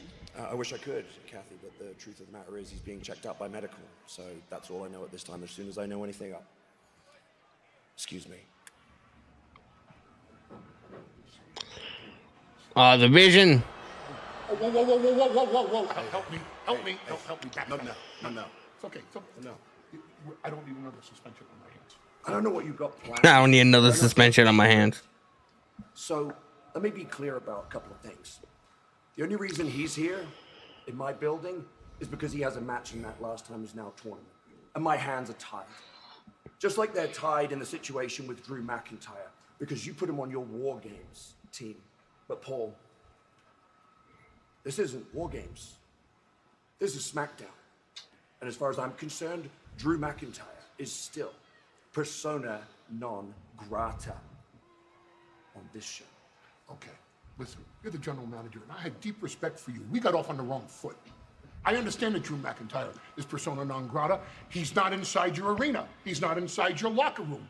He's outside. And not only that, I asked him to leave because we respect the suspension that you levied against him. That's it. I have no cause to have a beef with you. Oh, yeah, that's the only reason that he left. The only help Bronson Reed needs is finding opponents stupid enough like Carmelo Hayes willing to step into the ring with him. Part of me feels like Carmelo Hayes is going to Have a win. great show. I will. Please shake my hand. Let's go. Come on. And you were not nice to Logan. You are not nice to Logan Paul. Well, Bronson Reed. We got Bronson Reed and Carmelo Hayes happening now. Bringing Zack Ryder to replace Cody Rhodes? No, absolutely not.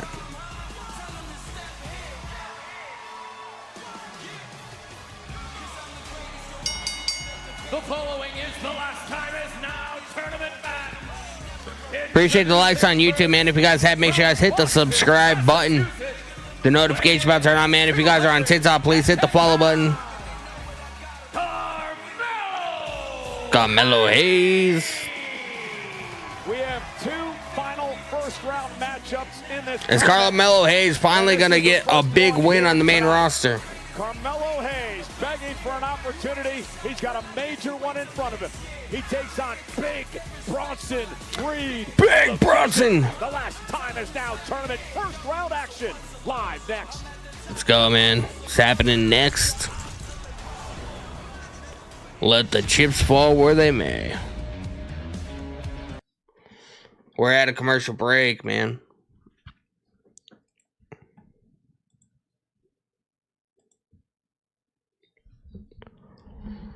Celtic still in live. UTJ Drew is so dangerous and cool without a world title. Yeah, but I still feel like he needs to get that big victory, you know.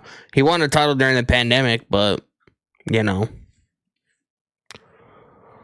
he needs to finally, you know, win it in front of an audience. Matthew Plaguemeyer says, Hayes versus Bronson Reed. I hope Hayes will make a great win on this roster tonight. Let's hope, man. He hasn't, Carmelo Hayes hasn't really had that, like, big victory yet. You know what I mean?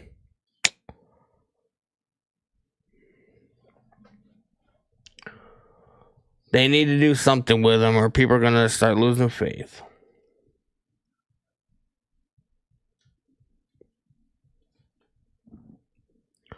Appreciate you guys on the TikTok stream, man. Make sure you guys hit the follow button.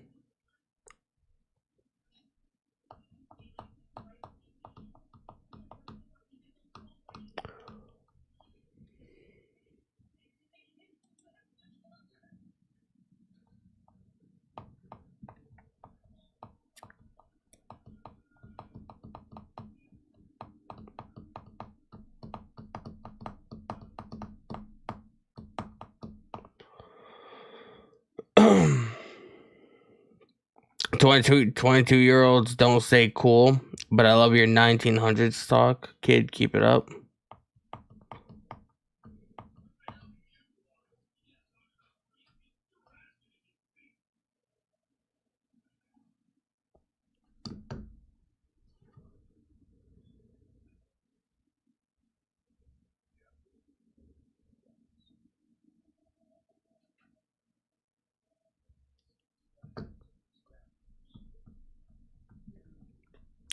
We got 2 minutes and then the show is going to go back on.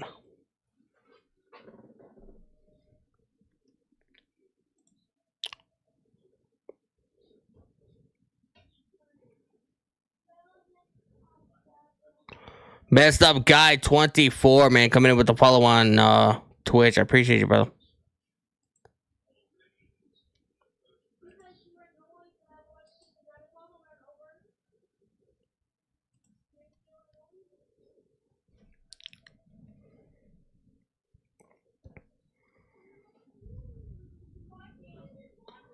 I do think Survivor Series is going to be a decent show for the most part.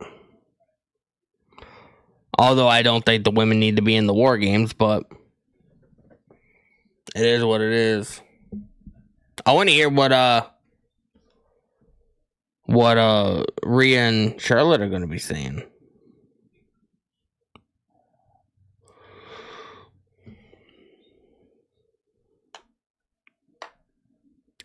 You think Tyrus calls you an old soul sometimes?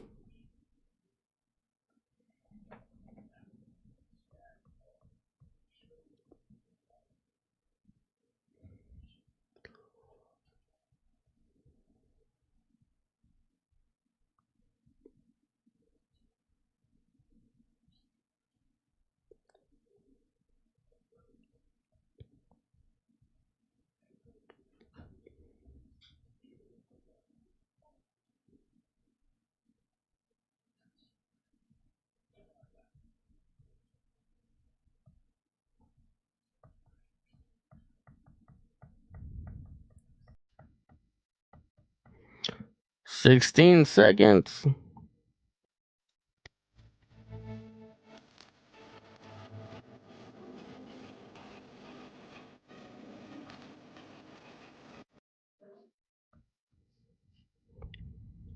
A look inside of the locker room for the Colorado Buffaloes, who tomorrow night will host Colorado Buffaloes. Number 25 in the country in Big 12 action. The fans have been psyched all week for this matchup. In fact, you know, WWE Hall of Famer Goldberg's son, Gage, plays for the Buffs. He's an inside linebacker. Meanwhile, tonight, Friday Night Smackdown is an hour south in Denver. And a major update has just landed in WWE Supercard. Visit WWESupercard.com today and unlock John Cena, Roman Reigns, Chelsea Green, and Rhea Ripley's newest cards for free with code SUPERUPDATE.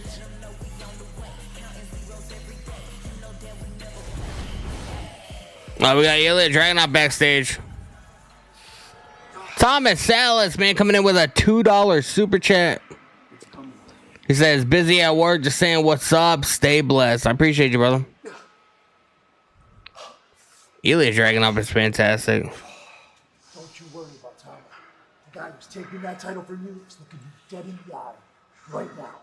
You're lucky I'm dealing with the Braxton. Ciampa. Otherwise, I'd be holding that right now. Lucky. Luck? Man, you're really just a jackass. Tommaso Ciampa's a jackass. Dude, come on. Don't worry about him. We got a tag match later tonight. Come on, lock in. We got it. Yeah. Don't worry about him. Legendary rock band Aerosmith returns as the sound of one of WWE's biggest events.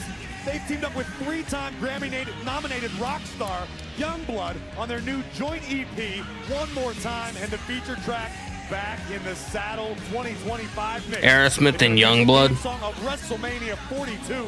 The EP and song are available now on all streaming platforms. Only a few months left before we get to WrestleMania, and here tonight, Carmelo Hayes with a massive. Let's go, Hayes in the middle of the ring. The last time is now. Tournament. Let's go.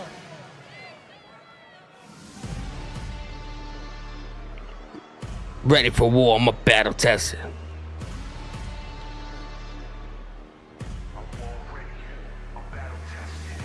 Not battle tested.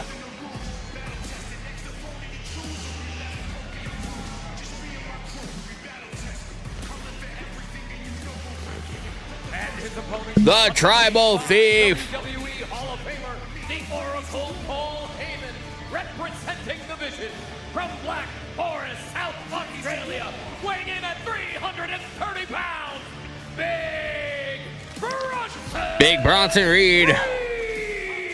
Bronson Reed will be a part of the Mongo Bingo TV in the live YouTube chat. What's going on, brother? Speaking of war games, of course, Hopefully, Triple Fraud don't have Carmelo Hayes job out. NWA back in the I don't know, man. 80s. And speaking of the NWA, I do have to say this tonight. Hello, wrestling fans.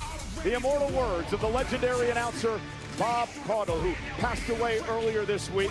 He called the 1989 War Games match with the legendary Jim Ross back at the Great American Bash, an idol of mine in the 1980s. Jim Ross got name dropped. We wish his family and friends all the prayers for the loss of the late, great Bob Caudle. And we're underway tonight. Bronson Reed, Carmelo Hayes. Oh, Carmelo Hayes going after Bronson. He was coming into this match against the massive Oscilla. He said he wants Reed to make a mistake. He's going to be cerebral tonight. And look for Reed. Hayes with them chops in the corner. Bronson Reed shoving him away. Oh, massive back elbow. You know what Mike Tyson said? Everybody's got a plan until you get punched in the mouth. And look at Oz. Bronson Reed is a monster, bro. What a year 2025 could wind up being for Big Bronson Reed. What a year it's already been. But if he can be the man to cap it off by finishing off John Cena. I mean, what an accolade. Oh, chop. He already defeated Roman Reigns back in October in that Australian street fight. Now, it's interesting you brought up retiring John Cena, because when I talked to Carmelo today, he talked about the fact that he would be honored to have the last match of John Cena. Please don't squash Carmelo. Bronson Reed, it's about embarrassing and punishing and humiliating John. The winner of this matchup heads to... Like, if I had to guess, part of me feels like maybe Bronson Reed will get screwed out of this match by the Usos after, like, you know, them taking out Cody and everything. But I don't know. Humiliate John Cena. But listen, it served Big Bronson Reed very well thus far in his career. Carmelo Hayes could just prove to be a yeah, Paul Heyman's like, come on, you can do better than this. Carmelo Hayes, a man who is dominant NXT champion, a guy who Carmelo Hayes has marked as being a future megastar here in WWE. He's being rocked like a baby, bro. John Cena, Carmelo Hayes talks about the fact that both born and raised in the Boston area. He talked about how back at NXT a few years ago, John Cena came down and worked with him at the Performance Center. In fact, was in his corner during one night. Carmelo Hayes versus John Cena. Want to see a full circle? I still feel like it's going to be Gunther that wins. 1, 2. Bronson Reed kicks out. What Hayes said to me too was, "This is what John Cena wants this tournament to be about. It's about nice. The newcomers, and here's the cover. 1, 2. Bronson Reed kicks out. Opportunity and ensuring the health of this business. Paul Heyman's a little worried now. Nice drop kick. Cena's #1 priority is, and Carmelo nice drop kick. Flag up and bear it for years to come. One of the reasons Cena wants these exhibition. There's Braun Breaker and Logan. I thought Bronson Reed didn't need any help. Isn't that what Heyman told Aldis a little bit ago? Hey, you know what it is?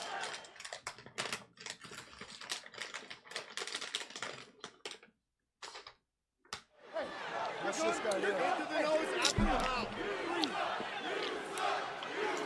So now if you're Carmelo Hayes, you find yourself in a predicament. You were starting to build momentum. You had Reed on the ropes. Reed now gets a breather, and he's got his buddies Logan and Braun out here. Well, listen, Carmelo Hayes needs to do the best that he can to not pay any attention to Logan Paul or Paul Heyman or Braun Breaker, which is next to impossible, understandably so. But the fact is, the task because Gunther is the guy in WWE currently. Carmelo's going to have eyes in the back of his head because Heyman's lurking around at ringside as well. And now Gunther draws money, man. It's simple as that. I mean, I don't like it any more than you do, but it is what it is. I don't think personally Gunther needs the win, needs the match. I feel like it should have been Javon Evans or Obafemi. He got hurt. Cover now. Hook of the leg and a kick out, but I'll never forget. Carmelo kicked out. 130-pound man coming off the top of the War Game structure for a tsunami. Turning a table into wood pulp before our very eyes. Bro, the same. Fuck you, Logan. Right now, Bronson Reed just squeezing the breath out of Carmelo Hayes. Yeah, he's going to be backed up by McIntyre, Logan, Breaker, and of course, Brock Lesnar inside the War Games against the team of the Usos and CM Punk and Cody Rhodes. I'm surprised the Usos didn't come running out, man. This is a great strategy by Bronson Reed, putting all of his body weight across the back of Carmelo Hayes, forcing Melo to support all 330-plus pounds. Again, the winner of this match advances to the quarterfinals Monday in the tournament against Gunther. So Solo Sikoa also waiting in the wings Monday to take on the winner of Penta and Balor. Yeah, the path certainly doesn't get any easier, but pay attention to what Bronson Gunther is not a jobber, bro. His knuckles. He's got his fingers locked, but he's driving his knuckles into the side of the neck, into the throat of Carmelo Hayes. That's not going to win you the match, but that's added punishment. That's probably a little something he picked up under the guidance of the Oracle. Oh, big boot. Right into a boot by Reed. Hayes had a flurry moments ago before Paul and Breaker made their way out to the ring, and now it's been all Bronson Reed. That's all it takes. Bronson Reed in absolutely no hurry, pacing himself, savoring the suffering of the opposition. Putting all that massive frame down across the shoulders and collarbones again of Carmelo Hayes. Let's go, Melo. Hayes trying to make it back to Come on, Hayes starting to get up. Bronson Reed just brings him right back down. By the 330-pounder. Right now, Carmelo Hayes feels like he's suffocating. Boy. It's incredibly painful. You've got someone as big and strong as Bronson Reed squeezing on your jawbone, driving his forearm into the side of your jaw. But it's subjective, you know. No matter who they would have chose to be in the match, there's always going to be that one person that's upset, you know what I mean? If it was Obafemi, people would be like, "Oh, he's not on the main roster. Why does he get the match?" If it was Javon Evans, "Oh, he's too small. He shouldn't be in the match." You know, there's always going to be people that can never agree on one thing. So. The winner of this match advances to the quarterfinals of the last time is now tournament against Gunther on Monday Night Raw. Carmelo Hayes made one mistake in this matchup, and that was simply taking his eye off of Bronson Reed. Do you blame him? No, I understand it completely. I'm not faulting Carmelo Hayes is fading away quickly. In the situation. But the fact is, it's an uphill battle anytime you battle any member of the division. Yeah, we mentioned Carmelo's strategy. Carmelo is fading. Match to look for Reed to make a mistake. He's get back into it. Retiring his number as well. Because of his great success. Carmelo Hayes is so outnumbered right now. Just that success. Oh! I bet you Carmelo Hayes could use a little Coach Prime in his life right now. Oh, back body drop. Planted by Reed. 1, 2. And a kick out. Carmelo Hayes kicked out. Dragunov wins United Kingdom Championship against Walter NXT TakeOver a long time ago. Bro, that's who I want to see, man. I want to see Gunther versus Ilya Dragunov on a PLE. Yeah, and you're gonna have a guy like Reed. That's the match I want to see. This massive cage with 2 rings a week from tomorrow at Survivor Series. Great balance by Carmelo. Hey, oh! A kick and he stunned Reed momentarily. And now Breaker caused it. Logan Paul getting involved. And what did Heyman say at the start of the show? Logan Paul, man. Game. It's always about the numbers. Little sneaky little bastard. Right now in this match. Cover by Reed. Forearm in the face and a kick out by Hayes. Disrespectful. Carmelo Hayes gets his shoulder up. Carmelo Hayes refusing to relent. Well, you know, Logan's a snake too. Buttering himself up to Hayes. Refusing to relent. Say it a little louder, Cole. Bro, I do want to try one of those new primes, man. I thought he was the Maverick. He did everything on his own, right? He didn't need people around him. He doesn't need people around him. He opts to have Logan sucks. Logan sucks. People gravitate toward him.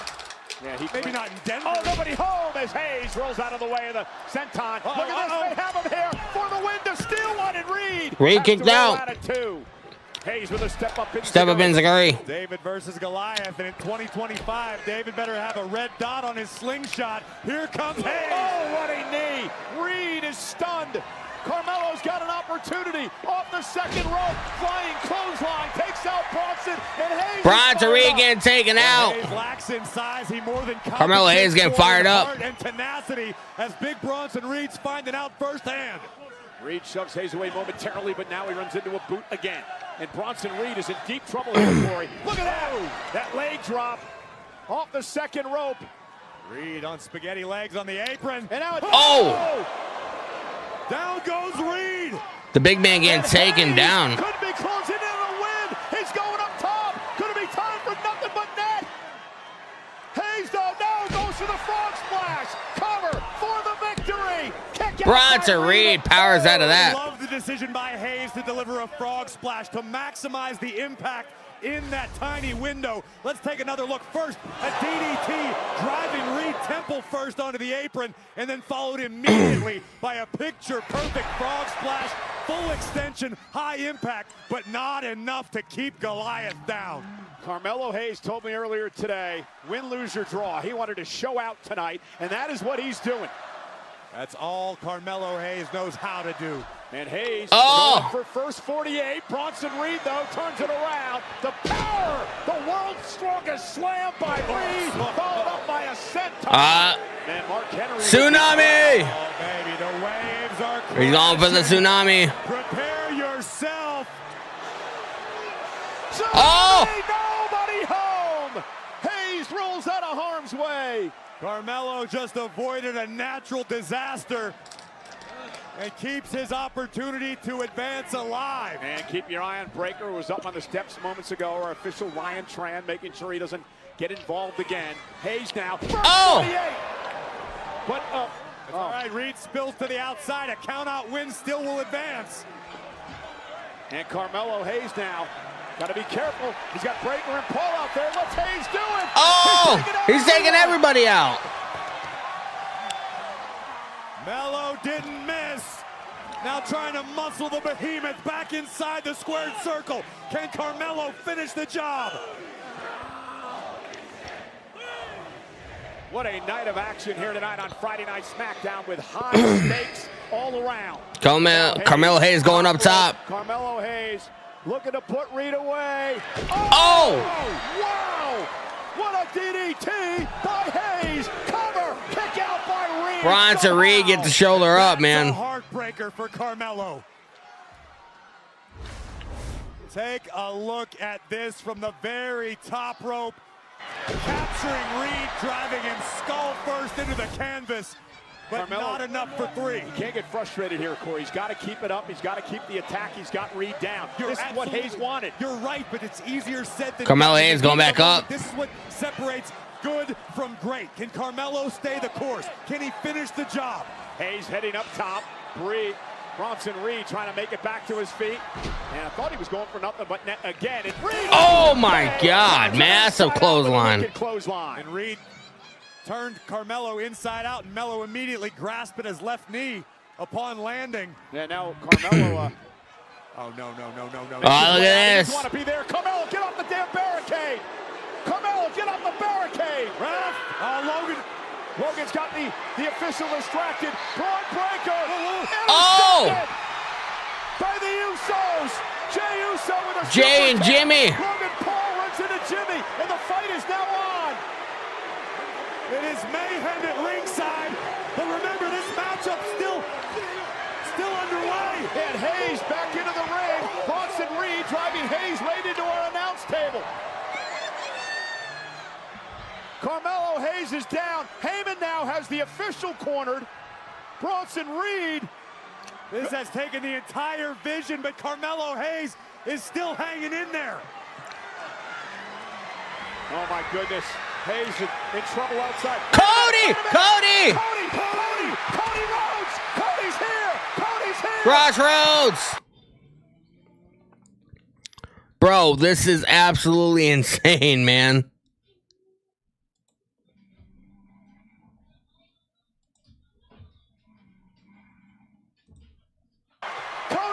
With a hit and run. Cody Rhodes with some payback. Wild. Bronson Reed hasn't moved a muscle. Hayes is in the ring and the officials counting. Paul Heyman looks like he's seen a ghost. We're at 4. We're halfway there. Reed trying to get up. 6, 7. We're at 8. Reed trying to make it in. Reed's tapped out. Hayes advances. Carmelo Hayes advances. Here is your winner as a result of a count-out, Carmelo Hayes! One of the biggest wins Let's in go. Hayes' career. That is one of the biggest upsets we've seen recently. You gotta give the assist to the American Nightmare. Drew McIntyre! I said I was done with you, and now I don't want to be done at all. And your friends, Bronson, you're probably the best in that group, but you won't figure it out until you're looking up at the lights. Braun Breaker, where's he at? Historically speaking, a Steiner is never better than a Rhodes. Logan Paul, get your drone up, do a flip, none of us care. And Brock Lesnar, don't forget the last person who beat you here was me, and not once, but twice. Mr. Let's go. Raven, look at me. If I learned anything from that WrestleMania photo, you've represented every one of those guys on screen. You know what I've discovered is our relationship. You build them, and I'll beat them. War Games!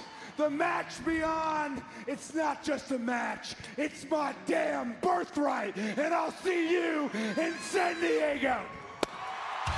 Cody Rhodes is fired up as I've ever seen him before as he puts the Vision and Company on notice. Bro, that was pretty fire, man. Fire promo. That's who you want to stand beside in a foxhole. The American Nightmare is ready. Out of control. Defeat. Big pyro has to be the biggest thing that lives.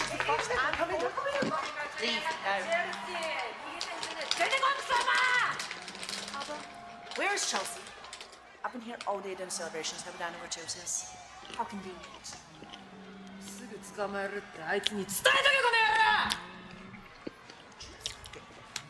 God. I'm not feeling good about tonight, eh? It happens. Come on. The vibes aren't vibing, the moon isn't mooning. I don't think you should do the celebration. Maybe we're overacting. There's been a lot of preparation. No.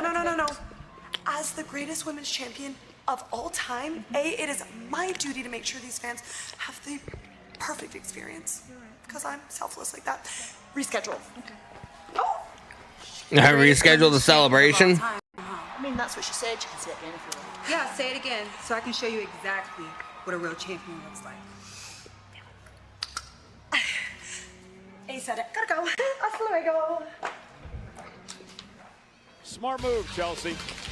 Hey, experience Damn, the bro. non-stop excitement of Elimination Chamber with On Location, the official fan hospitality partner of WWE. Why'd they bury Julia? Because Julia didn't do anything with the fucking title. That was WWE's fault, not Julia. Head to onlocationexp.com/WWE for more info and to secure your priority pass now. What a show this has been. No doubt about it, and so much more to come. How about some tag team action, Cole? Yeah, and a big personal rivalry in this one. Fraxium.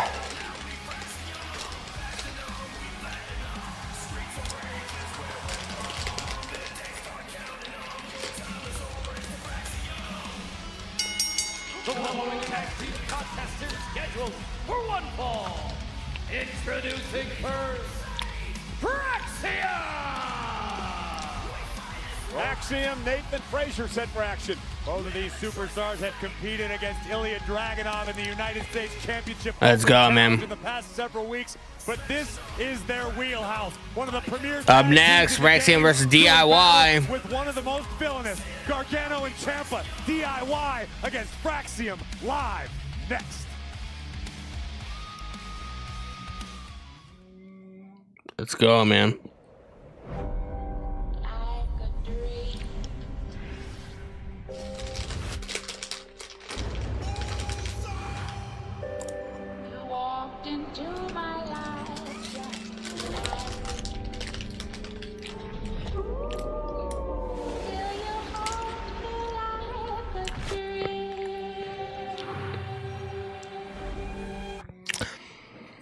Julia did exactly as told. It's booking, as experienced been saying, is the problem. 100% it's the booking, you know? I mean, if they don't do anything with you with the title, take the title off of you. You know? I mean, it's just what happens. The SmackDown is turning out to be pretty fire, though, man. Like, I'm pretty pumped up, not even gonna lie. And I feel like this needed to happen. As far as like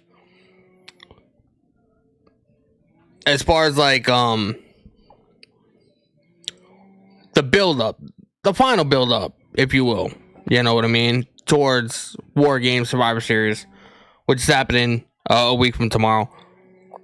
They needed to have a show like this to really get people invested in what's going to be happening at Survivor Series. Petco Park is going to be on fire.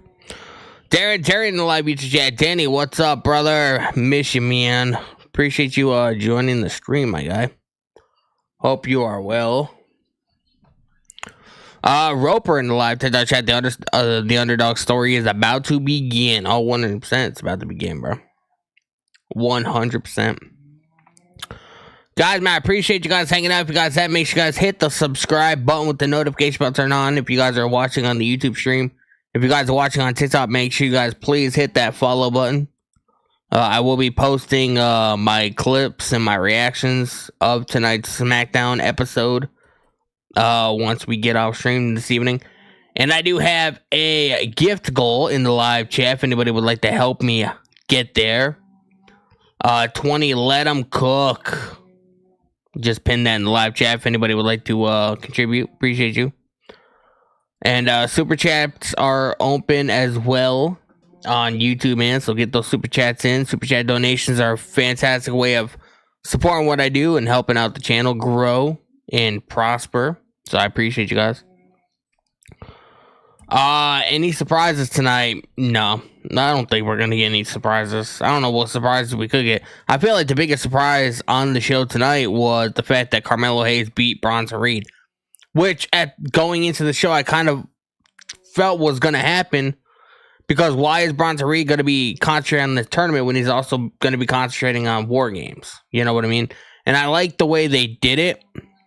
because they still made Bronson look strong. Bronson got screwed out of the match by Cody. You know what I mean? So it's not like Carmelo Hayes just gave him, nothing but net and then pinned him 1, 2, 3. Like, Bronson Reed got beat the fuck up and he couldn't answer a 10 count. So, but that also helps Carmelo Hayes elevate to the next level and advance in this tournament, even though I do feel like he is not going to make it very far.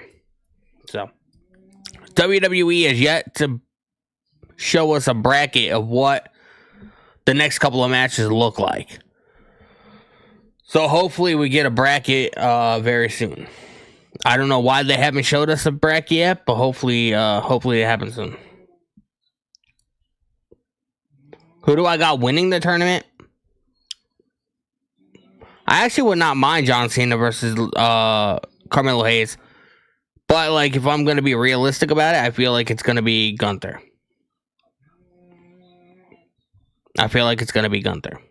So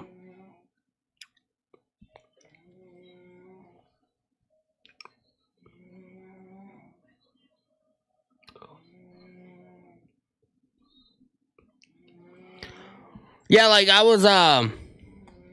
I'm more excited about, like, I wasn't excited about this show going into it, but I'm actually, it's actually a really, really good episode. We all have oysters for dinner. Indeed. Nonetheless, Colorado, Arizona. Yeah, Sheamus's injury. He injured. He's got like some kind of like shoulder injury. It's enough of this. Oh, look at It's this. enough of this. Week after week, the MFTs have targeted each and every single one of us individually, but now you've got a big problem on your hands. Because now the 5 of us are standing here united. The 5 of us are standing here shoulder to shoulder, and what you are looking at now, MFTs, is an international coalition. 5 of the very best wrestlers, the very best in this industry from all over the planet.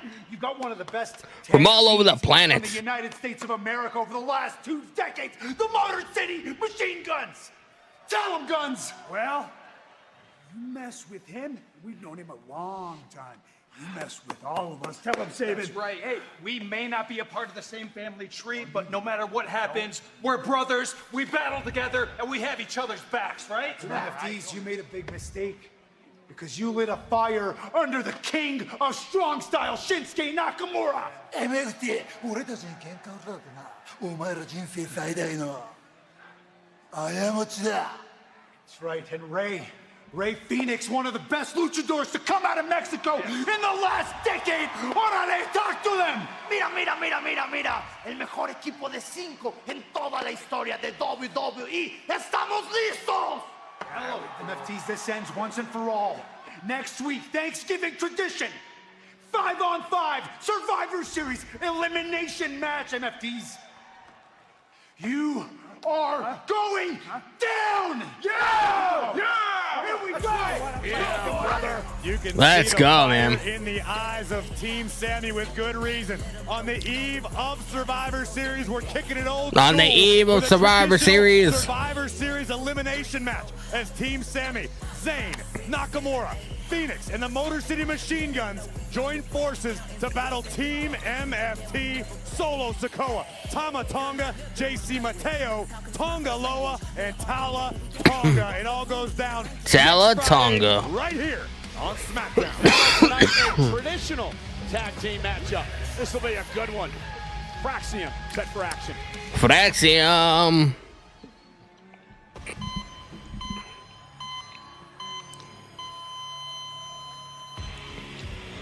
Let's go, man.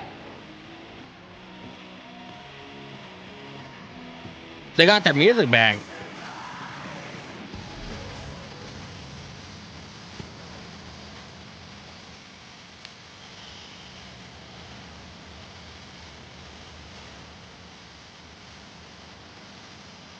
And their opponents, accompanied by Candice LeRae, with a combined weight of 407 pounds. Tommaso Ciampa! Candace almost accidentally held Tommaso's hand. You know, Corey Ciampa's still upset in his words that everyone is jumping him in line for the U.S. title opportunity.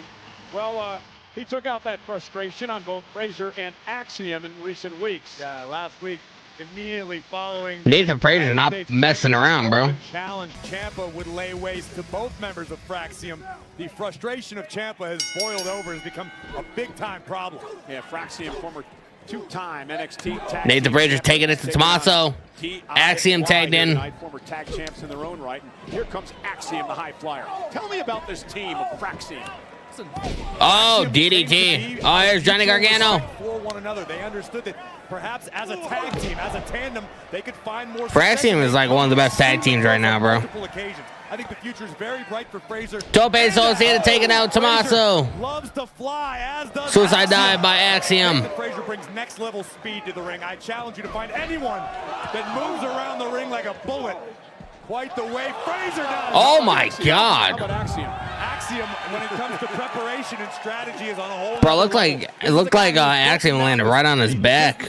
He's like shoulder blades. Almost mathematically. Well, he was a math whiz as a kid. He got No, Nathan Frazier got the blind tag. To take out the bullies. Tag made. Frazier now is legal. Off that splash, Frazier with one of his own to Ciampa. 1, 2. Johnny Gargano breaking it up. Things for his team.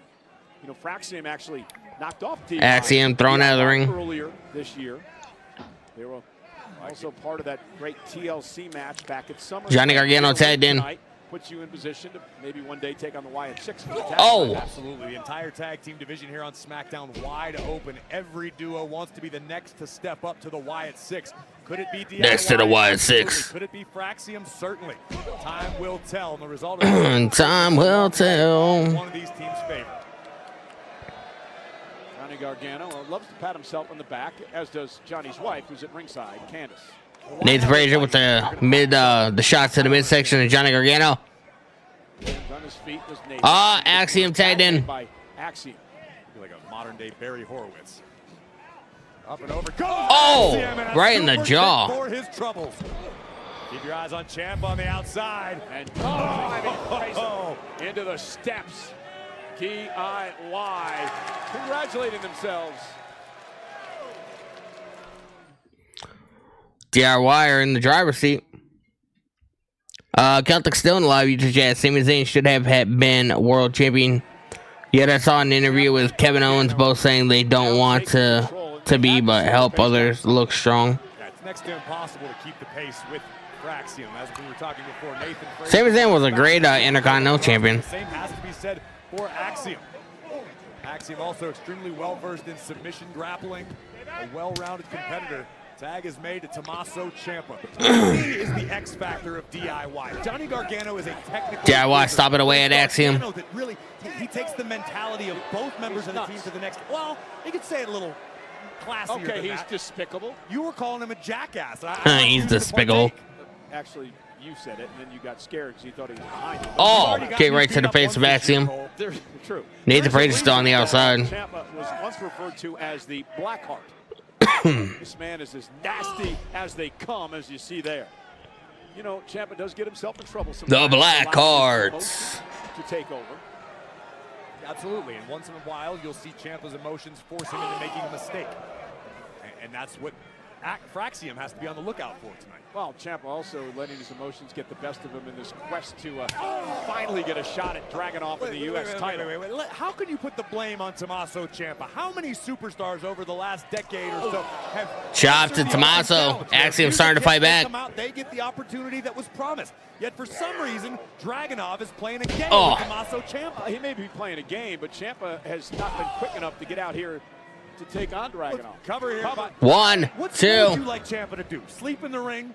You want him to take a nap? Pretty sure that was a 1. Like he's waiting for a new video game, like it's Black Friday. Maybe. Like it's Black Friday waiting for a new video game. You're sick. Oh, big right hand. Come on, Axiom. Starting to fight back against Ciampa. Oh, nice drop kick right to the face of Tommaso Ciampa. Talking about Candace or Ciampa? Candace LeRae. Johnny Gargano tagged back in. Johnny Gargano's wife at ringside. Come on. Axiom got to tag Nathan Frazier. And Axiom trying to fight back. DIY had control of this tag match. Nathan Frazier tagged in. Springboard axe handle. Gargano and Ciampa have had an issue trying to keep up with this fast pace throughout the match. Oh. Really successfully slowed things down. Look at this man go! Frazier. Back across the body. Oh, super kick taking out Ciampa. Standing moonsault. 1, 2. Gargano gets his shoulder up. Gargano and Frazier almost had him. And again, big matchup. Corey could find yourself in position for a tag title opportunity down the road. Both of these teams well aware of what could be at stake as Nathan Frazier makes the climb. Nathan Frazier climbing up. Turnbuckle. Could be thinking about a Phoenix splash. We've seen him utilize to great effect in the past. It looks like he's wasting a little bit too much time. Home, but Frazier adjusts. Tag. Ciampa legal. Oh! Shatter machine. Shatter machine. Put him away. Not quite enough. Axiom kicked out. Credit to Frazier for surviving. Credit for surviving. Oh! Those who don't learn from the past are doomed to repeat it. DIY have learned and utilized that maneuver to great effect. But unfortunately for Ciampa and Gargano, Axiom still in Ah! Frazier with tremendous balance. Roll up. Ciampa looks for the win and a kick at 2. Ciampa right to the knee. A stomp to the fingers. Oh! Big knee rocks the jaw of Nathan Frazier. Ciampa dropped the knee pad. Frazier caught him. Axiom tagged in. Oh! A knee by Ciampa, tag to Gargano. Right under the chin of the Right on the button. superstar. Now a double team by DIY, kick right into the face, cover by Gargano, stacks him up. And Frazier Oh, comes up Frazier with coming the out of break nowhere and things up. breaking it up. Soaring through the skies. Bro, Axiom is like the new, like they're like one of the best tag teams on the planet, bro. I don't give a shit what anybody has to say. Don't at me. Don't hit me up on social media. Nothing, bro. Gargano caught Axiom with a kick, and now For Axiom are one of the best tag teams on the planet. Caught him there. Physical matchup between these two tag teams. Spanish fly on the top rope. Oh! Spanish fly. Gargano getting put down. And Axiom with the Ciampa now. He runs Nathan Frazier. Axiom. And Frazier up over the top. There goes Ciampa. Nasty landing for Frazier. Oh, wait a minute, the official. Oh, Candice LeRae. Candice just took the Candice LeRae ripped the mask off. And Gargano with the cover and the win, thanks to his wife. DIY won, man. The mask got taken off of Axiom. Not quite sure how you could tell he was hideous when he didn't see his face, but nonetheless, Candice yanked off the mask of Axiom, and it allowed Johnny to pick up the win. Don't tell me what I did or did not see. I witnessed this firsthand. A beautiful Spanish fly from Axiom. And as he was lining up the golden ratio, chaos would ensue on the outside. And this is what a ride or die does. Coming to the aid of Johnny Wrestling is Candice Wrestling, exposing those grotesque features for the world to see. DIY with a big win in the tag team division. Even Frazier doesn't want to look at his partner. I think I might lose my lunch. Nonetheless, DIY with the win. Give me that bag by you. There's Charlotte and Rhea. Bro, they filmed this shit like a fucking movie, man. Look.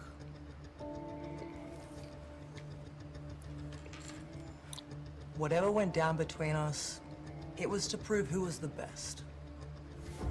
I wanted to be the best. You wanted to be the best. And I'm not saying that we won't get back on that path at some point. But for War Games, I'm willing to put it all to the side. I don't know whether you know or not, Charlotte, but after everything that we've been through, I've always respected you. And honestly, if someone were to ask me, who's someone that you would want to go to war with?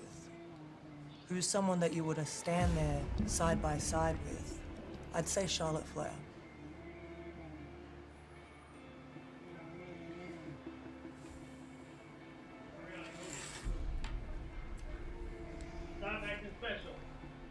Yes. Yes, you can. Great. Then you can trust me too.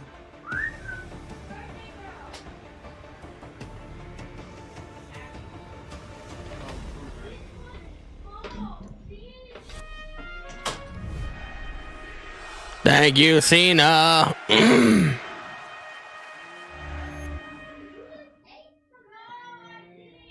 So we were on a European tour. It would be my final tour before I was let go. And the boys start rapping in the back of the bus. That's something I used to do in college and in high school. Like, shut my laptop, went back, just stuck my head in the circle. It came right around to me, and I just kind of said what was on my mind. Man, I like ripped on everybody on the bus. And when we got off the ride, Stephanie was like, how did you memorize all that? I'm like, no, you don't understand. It's freestyle. You try to just come up with something quick. That's why some guys only go for, a rhyme or two, and that's why some guys can go longer, and some guys are creative. She's like, would you mind doing that on TV? And, of course, it's a moment where we both Thank you. connect with the audience. And that would be at least something to keep me around. But it was like of serendipity. I shook the regret of listening to someone else and began to be more authentic. Tom I'm actually really looking forward to this John Cena interview. Will be available soon on WWE's YouTube the week of John's final match at Saturday night's main event in Washington, D.C. 3 weeks from tomorrow. I cannot believe that we only have 2 dates remaining. Next Saturday at Survivor Series as John defends the Intercontinental title against Dominic Mysterio. And, of course, at Saturday nights. We got Finn Balor. Let's go, man. Tyrus Live, have a nice meal, Danny. I appreciate you, bro.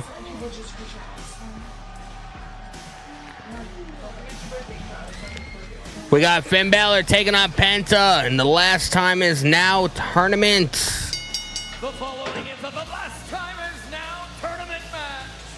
Introducing first from Bray County, Wicklow, Ireland, weighing in at 195 pounds, representing the Judgment Day. Representing the Judgment Day. Who will be John Cena's final opponent in his legendary career? Let's go, man. First round match. In a couple of weeks. This is the final first round matchup in the last time is now tournament. Balor, Penta, live next.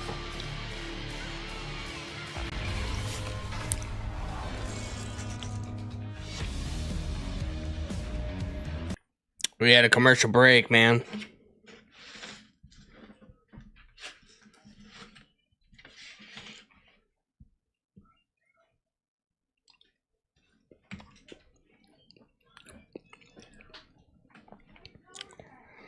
Appreciate you guys hanging out. If you guys haven't, make sure you guys hit the subscribe button with the notification bell turned on. Don't forget, I will not be here tomorrow night for AEW Full Gear. It's my daughter's birthday, so we're gonna be spending time with together as family. I will be back on Monday, and we will 100%. We'll be back Monday. We'll be back on Friday, and then we have Survivor Series on Saturday. So. Next week is going to be going as planned. Plus, we had the We Are Wrestling podcast on Wednesday, the day before Thanksgiving Eve, where we're going to be talking about Survivor Series and Survivor Series predictions. So, yeah, Raw's going to be on Netflix on Monday. It's on Netflix every week, bruh. I'm actually really looking forward to this match, though. Penta and Finn Balor is going to be crazy.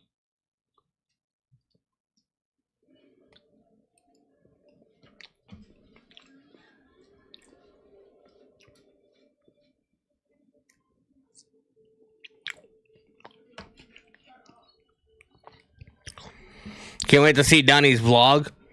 The Big Event New York vlog should be on the channel right now. If you guys want to go and check that out after after SmackDown ends, I'll be watching it tonight. And then he'll have a New York big event in New York haul video of all the things that he got or whatever. That should be on his Best One Donnie channel. If you guys are on TikTok, man, make sure you guys hit that follow button. I appreciate you guys, man. Keep tapping that screen, sharing the stream. We have 30 minutes left, man. SmackDown's gonna be over.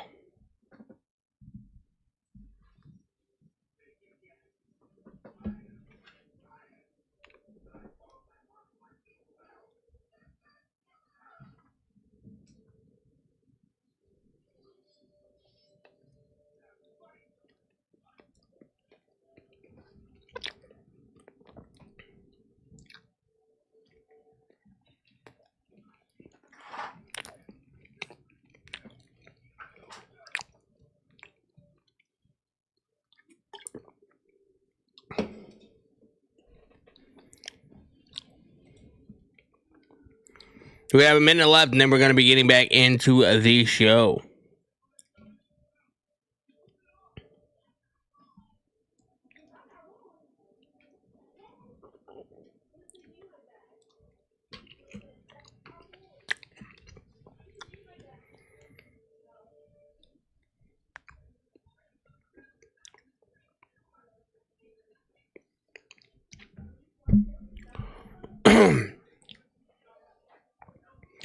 Who do you guys got in this match, man? You guys think Finn Balor's gonna take it, or you guys think Penta's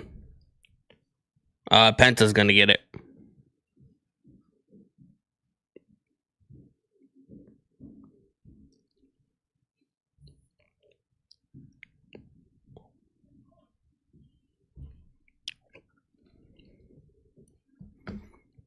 Cody Buggin live to digest is Finn Balor.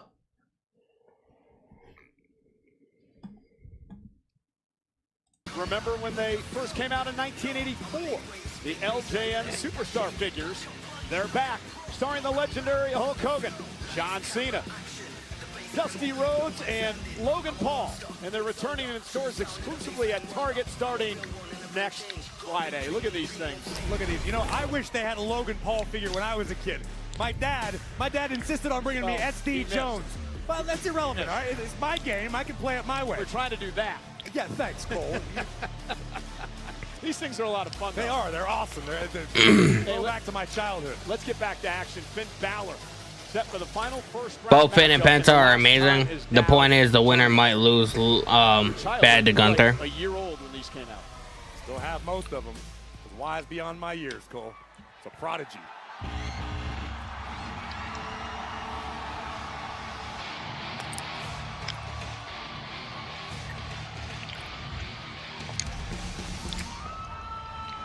Zero miedo.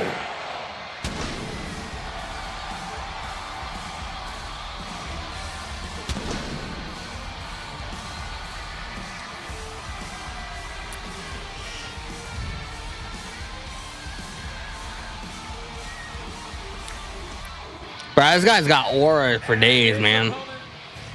Penta's been done with AEW, man.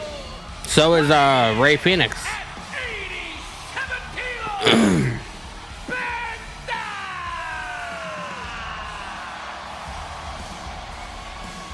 Penta's in action tonight on SmackDown, but tomorrow night, Dirty Dominic Mysterio and El Grande Americano take on Dragon Lee and El Hijo del Vikingo on CDMX Alliances. That match plus so much more CDMX Alliances live on WWE, AAA, and the WWE Espanol YouTube channels and Facebook starting at 10:15 Eastern, 7:15 Pacific. Get a little lucha in your life. Get a little lucha. Nathan Mango, what's going on, brother? A very interesting year when it comes to Balor and Penta. It dates all the way back, Corey, to the Royal Rumble match. That was the night that Penta became the Iron Man. He lasted over 42 minutes in the Rumble in a spectacular performance. The man who eliminated him that night none other than Finn. Zero Miedo. And then it was Finn Balor, who was the first person to pin Penta in his career. It's Finn Balor. Tag team matchup, and now we're underway. Penta Balor, final first round matchup, and the last time is now tournament. Finn tried to get the early jump on Penta, but Penta sensed it coming. But here comes the Prince, raining down rights on the Luchador. What an honor it would be for either of these men to battle John Cena in the final match of his legendary career. Penta has never been in the same ring as John Cena. Finn Balor had one match with John Cena a number of years ago. The winner of this matchup advances. Chop to the Monday night on Raw. chest of Penta. Solo Sikoa. The other final on Raw also set Gunther Carmelo. Zero Miedo. It almost seems apropos for either of these individuals who both had very parallel type careers, both tasted international success, global success. Arguably two of the most successful non-WWE wrestlers in the business prior to their arrivals. Oh, look at this. Penta's still looking for his first title here in WWE. Cover now on Balor, who kicks Balor out. kicks out. A former Universal champion, Bro, what the fuck was that? Heard that fucking weird ass laugh? The United States title, two-time NXT champ. Well, the point I was getting to is that both of these men have proven that they belong. Oh. They can hang. And what better way to prove that you belong and that you can hang with the best of the best in WWE than to do battle with the greatest of all time in Washington, D.C. in Cena's final match. Yeah, I can't believe it's 3 weeks from tomorrow. Saturday night's main event over on Peacock. 3 weeks from tomorrow, man. That's crazy. Now Penta gonna fly up over the top. Down goes Balor. Penta's in control. Yeah, Nathan, I'm not going to be here for Full Gear either. Who is going to advance in the tournament? It's my daughter's birthday, so got to be doing the whole family thing.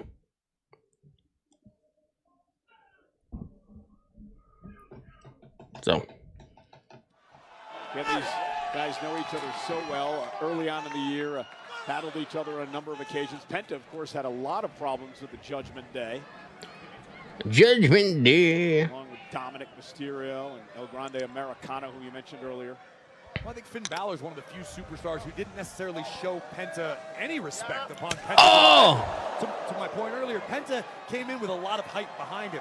Finn Balor said, I was thinking about doing a review for Full Gear either late tomorrow night or Sunday morning. But I haven't decided yet what I want to do. So far here in 2025. Oh! Punishing Balor again. Yes!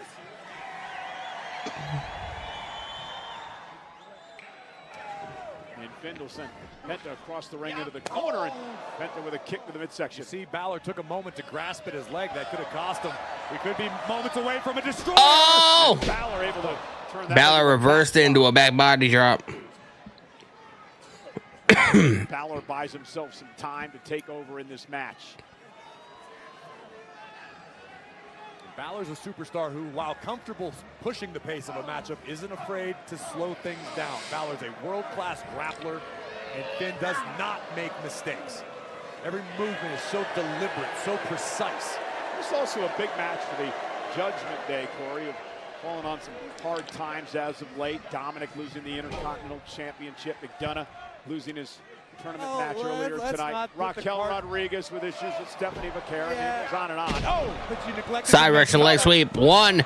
Penta gets the shoulder up. Still your reigning AAA mega champion, and will be in action tomorrow night alongside El Grande Americano. I think everything's fine in the Judgment Day clubhouse. Also an opportunity a week from tomorrow to win his Intercontinental Championship back against John Cena.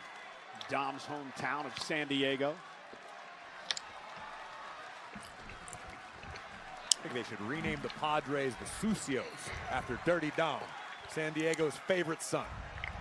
I've never heard anyone refer to Dirty Dom as San Diego's favorite son. Rey Mysterio, maybe. Cover, hook of the leg, kick out by Penta. Penta kicked out. And this is the pace Balor wants. Finn's incredibly comfortable at now. This. Penta, look at this. Finn's doing the creep walk. as big of a fan of Finn Balor as I am, there is nobody who can successfully pull off the Penta strut quite like Penta. The Penta strut. He's putting Penta up on the top rope. You're going to miss War Games. You have bowling on the 29th? Man. Precarious position for both of these superstars. Which man will advance in the last time is now tournament?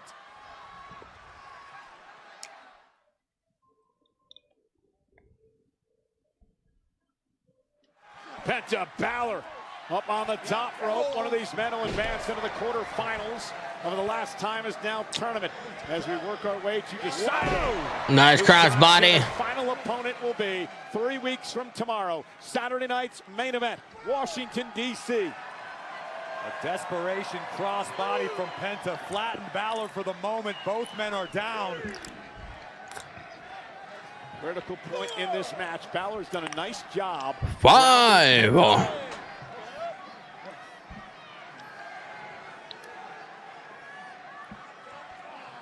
Big kick from Balor.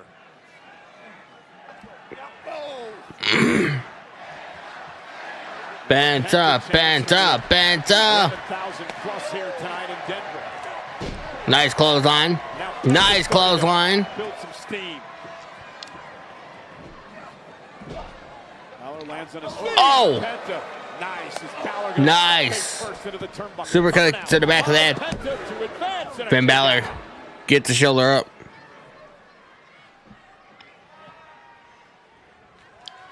Penta now doing his best to rally the WWE Universe behind him. Again, the winner will head to Raw Monday to take on Solo Sikoa. We begin the quarterfinals in the tournament. Congratulations once again to Carmelo Hayes, who advanced Oh. tonight. Great counter by Finn Balor. And Penta. Penta got out of that one. Counter and now Oh. Balor into the turnbuckle. Great escape. And Balor off the. And a kick out of Penta two. kicks out. Elbow to the chest, cooked the leg and couldn't put him away. Danny Baz and coming in with them likes, man. I appreciate you, bro. Finn Balor now composing himself, surveying the entire scene, trying to strategize. How does Finn Balor solve Penta? Yeah, the problem is you give Penta some time to regroup and you take too much time. Oh, you're absolutely right. Penta's an incredibly dangerous competitor. Can't afford to offer any additional. Nathan Mako live reach chat. Can't wait for 2026. We got WWE pay-per-views on ESPN regular channel. Perhaps an instance of overconfidence. I don't know if all of them will be there. And a vicious Pierotazzo. Rocking the chest. And another Pierotazzo. And now, Oh, backbreaker. Teach you Spanish, Cole. Little tilt-a-whirl backbreaker delivered. My wife has had no luck in 30 years. And now Penta with Balor up top.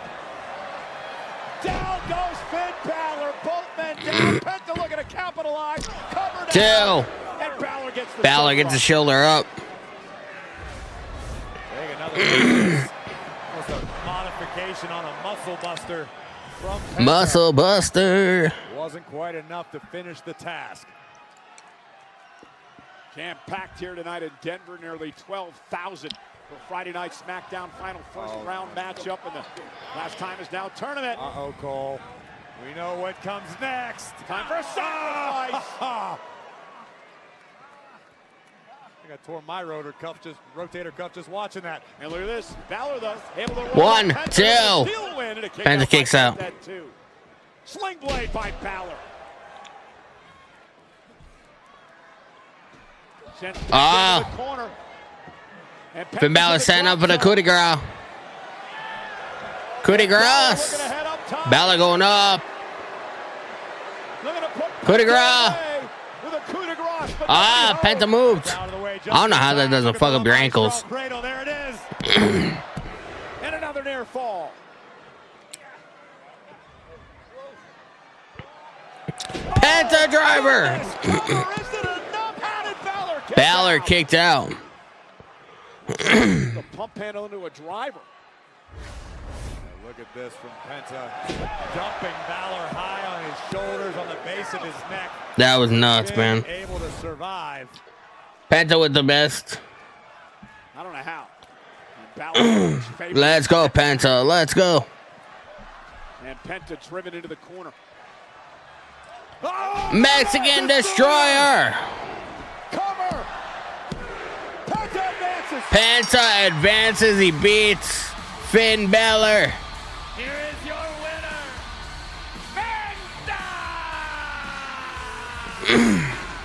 The Mexican Destroyer does it again. In the blink of an Let's eye, go, man. Penta able to capture Balor, spike Finn on the crown of his skull, and punch his ticket. That was nice. The next round of the last time is now tournament. We are creeping closer to see who John Cena's final opponent will be. See who John Cena's last opponent's going to be. Saturday night's main event. Well, ladies and gentlemen, the first round is complete. The quarterfinals are set. Well, mostly set. Let's take a look at the brackets. Oh, we have brackets. Obviously, Carmelo Hayes and Penta punching their tickets to the next round earlier tonight. You'll notice there is no opposition to L.A. Knight. That's because Sheamus suffered an injury earlier this week. Reported on WWE social media channels earlier today, Sheamus is out with a shoulder injury. We finally got brackets, man. So now, Nick Aldis, the general manager of SmackDown, Adam Pearce, the general manager of Monday Night Raw, are meeting to determine who will fill the spot, who will face LA Knight next week right here on Friday Night SmackDown. Unfortunately, the megastar once again has to wait to find out who his opponent will be. So let's go. Congratulations. Tonight was your night. But come Monday, your time is up. And my time is now. Because next week, I'm going to make an example out of Sammy. Sammy's 5 against my 5. His boys against my family. And he really think he has a chance. Sammy, you really think you got a chance against my family tree, huh? Well, you don't stand a chance. Hell no. Ray Phoenix, we about to put his ass in the dirt. 6 feet under, pushing up Jesus. Shinsuke Nakamura, we sending his ass back to Japan. Sayonara, sucker. And the Motor City machine guns. You ain't got enough ammo to take out my family tree. You boys don't even got a shot. And Sammy, when the smoke clears out, and it's just you and me, I am going to put you away. For good. That's next week, but coming up next, who will join these 4 women inside War Games? We find out. We find out. Member of this team live next. It's gonna be AJ. I'm telling you right now, bro. It's gonna be AJ, man. It's gonna be AJ. AJ Lee. AJ Lee is going to be joining the babyface team, and Becky Lynch is going to be joining the heel team. Calling it right now.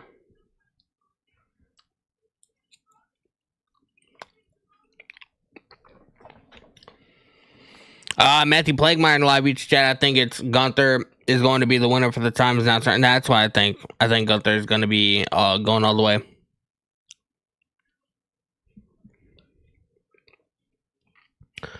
I don't really feel like WWE has much faith in anybody else in the tournament. So, you know, they're just going with their safest option, which is Gunther.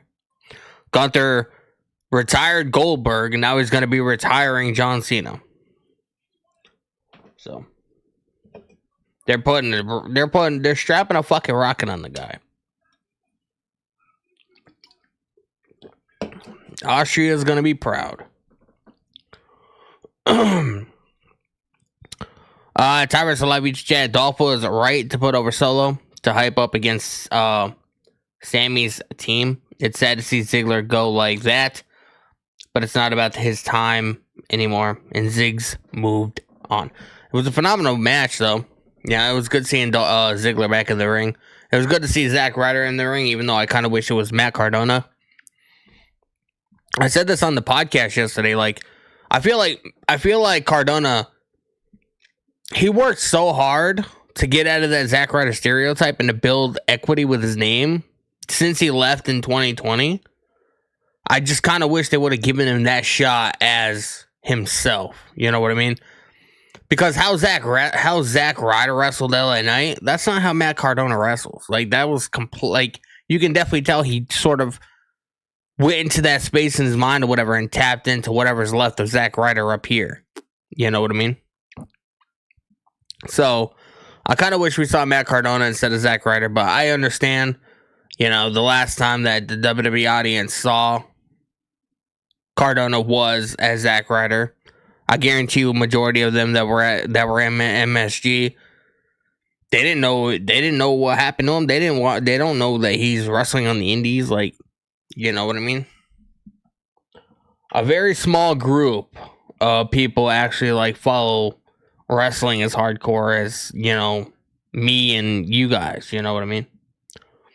A lot of the WWE audience is just casual fans. They don't watch anything outside of WWE, and they just watch it because it's, you know, it's force of habit. They know, you know, for the past 30-something years, they know, you know, Monday Night has Monday Night Raw, like, you know. So, that's just how it is.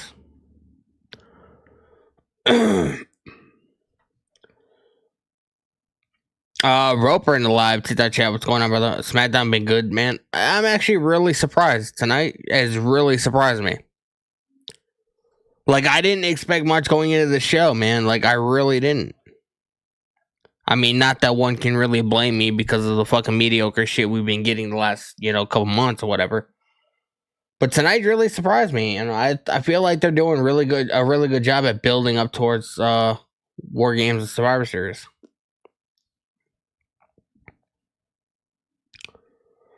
Nathan Mako in live each chat, miss hardcore wrestling. Well, I mean, watch AEW.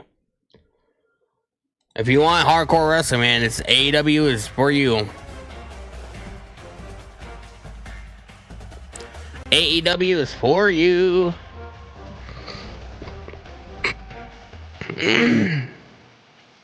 Survivor Series is Da na na na na da na na.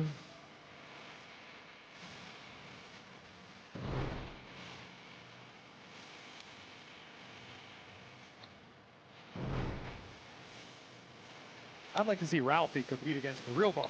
That's something I want to see. get a Matt West call it.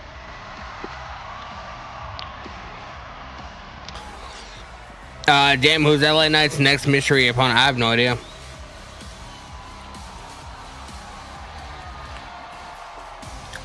We got Charlotte Flair.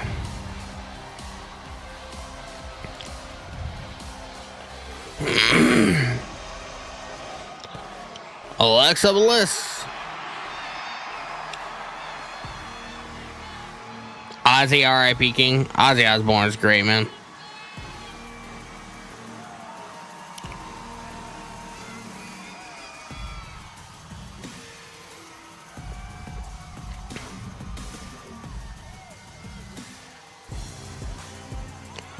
Yo, Sky. You're hoping bro, Cesaro's in AEW, man.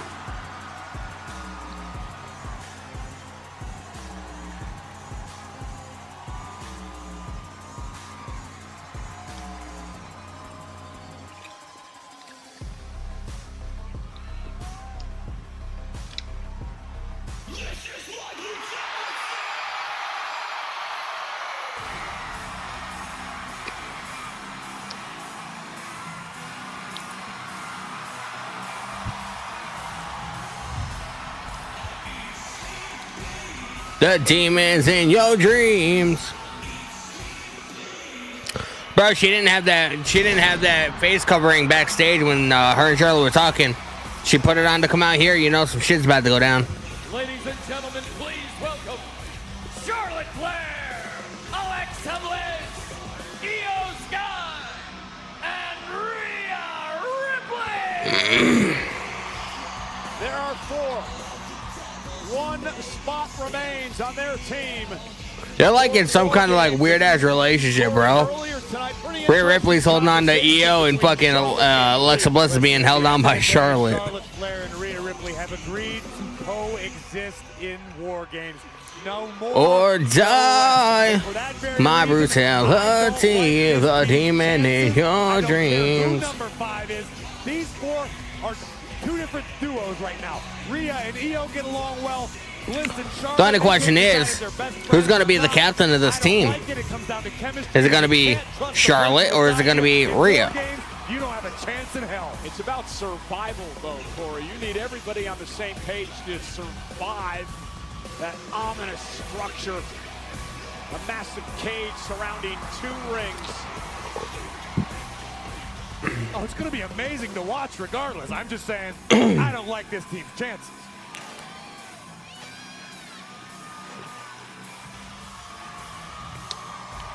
I eat, sleep, bleed, the demon in your dreams.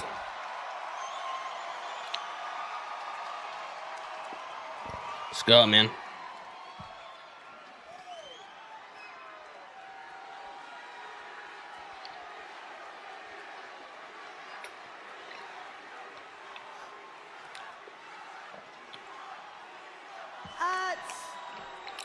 Oh, I can hear you guys.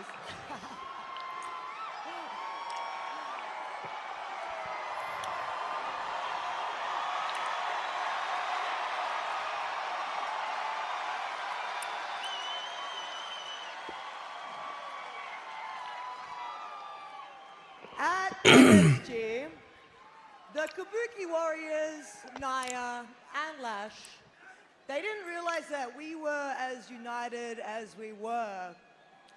And that's a real big problem for them. That's a real big problem. Because it's moments Nathan Mango Live Beaches Chat, Danny where I live. I'll be watching WWE PLEs on ESPN regular channel in 2026.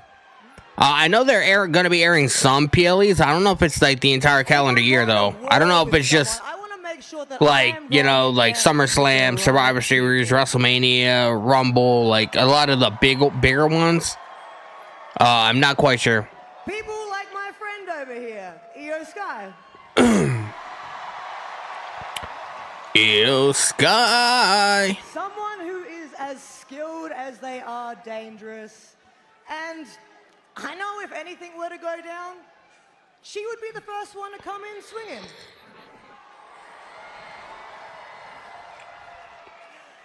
And then we have Alexa and Charlotte. Celtic Stone Live Beaches Chat. I love the female blood and guts match. I'm not that excited for the women's War Games, the WWE War Games female match though, but they will have some great spots. Yeah, it's not going to be as barbaric as blood and guts. Not even close. Not like none of these women are going to bleed. And if they do, it's definitely not going to be to the extent of like Sky Blue. I know that I can trust them, and they can trust me. But that being said, that is only 4 people. That's only 4 people. We need 5. You're gonna need 5. So I would like to introduce to you guys tonight our 5th member. AJ Lee.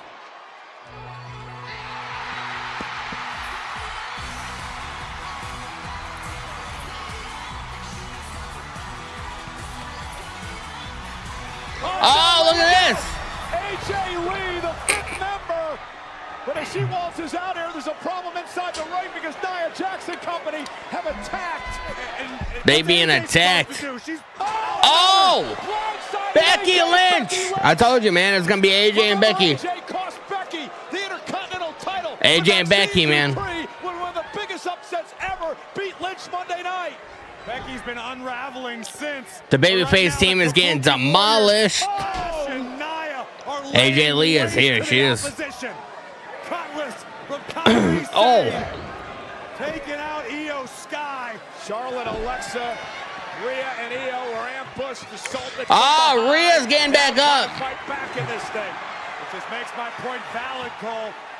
The Kabuki Warriors, Nia Jax, Lash Legend, and Becky Lynch all operating with one common goal, one team going to war. Well, I thought Becky was out here just to get some revenge on AJ, but she just allowed Nia Jax to take out Rhea Ripley. I will say, at least they're, as much as I may not be into this match, at least they're at least trying to build some intrigue here. Completely ineffective. And Becky Lynch now. It looks like we have the 5th member of their team. AJ and Becky Lynch, man, in War Games. We go to war. We go to war. Get your white flags ready, Rhea. Damn, man. What an episode of SmackDown that was, man. I enjoyed that quite a bit. So we got more build towards War Games Survivor Series, which I'm really happy about. I liked made the list. Albert Ramirez coming in with the follow. I appreciate you. I love what they did at the beginning of SmackDown. You know, Cody Rhodes being attacked to whatever on his tour bus. That was actually pretty cool.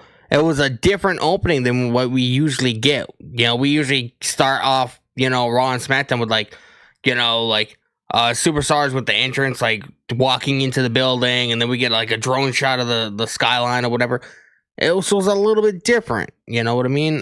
So I really enjoyed that. And I feel like with that leading into Carmelo Hayes beating Bronson Reed to advance in the Last Time Is Now tournament, I feel like that's going to elevate him. You know what I mean? Because like the past couple of months, he hasn't done nothing on TV. So I feel like that is going to elevate him. Now, I do think he's going to get eliminated. I don't think he's going to make it very far. But I would at least make him go to the finals and maybe lose to Gunther or Jey Uso. That one I haven't figured out yet. But I wouldn't have him get eliminated like in his next match. I would have him go a little bit to see, you know, just to get some of that spotlight or whatever and build up some equity with the fans. I feel like since Carmelo Hayes got brought up to the main roster, I feel like because he hasn't really done anything of note, you know, besides teaming with The Miz, who the fuck wants that? I feel like he's lost a lot of equity with the fans. So I feel like if you give him some big wins, I feel like it'll help build him up. So that's good. And obviously, like we knew, I think I mentioned it on Monday. I feel like it was definitely going to be AJ and Becky joining the Women's War Games match. It was just all about when they were going to announce it. But when, you know, after Maxine won the IC title and you saw them backstage and, you know, Rhea was like, you know, you got a minute to talk, and, you know, her and AJ walked off. I mean, that was pretty much like, look, that was a little nod to AJ Lee being put in War Games. And with AJ Lee costing Becky the IC title, it was pretty much a given that Becky Lynch was going to join the War Games match as well. So, I liked it. I liked what they did tonight. I'm pleasantly surprised with this episode of SmackDown. And I mean, if I had to say, I'd probably give this show a B-. Like, it was a really good show. You know, they did stuff. They had really good matches. They had really good storytelling.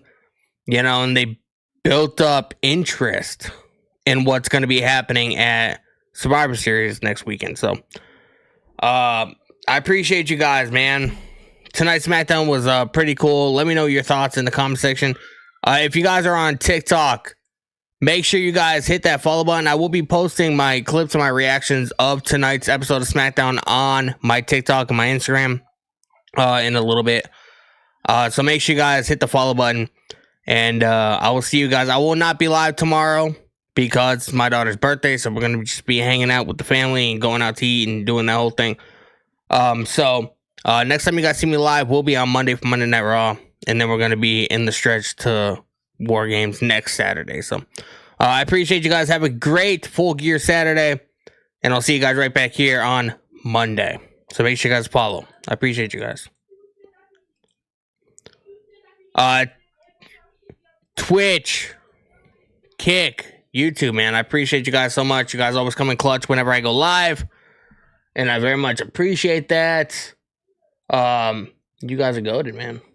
I don't know what else to say. Man. It was a fun night. Fun, interesting night. I appreciate you guys. Make sure you guys hit the follow button, hit the subscribe button, and share my content around. I appreciate you guys. And I will see you guys live right back here on Monday, 7 o'clock for Monday Night Raw, man. Peace.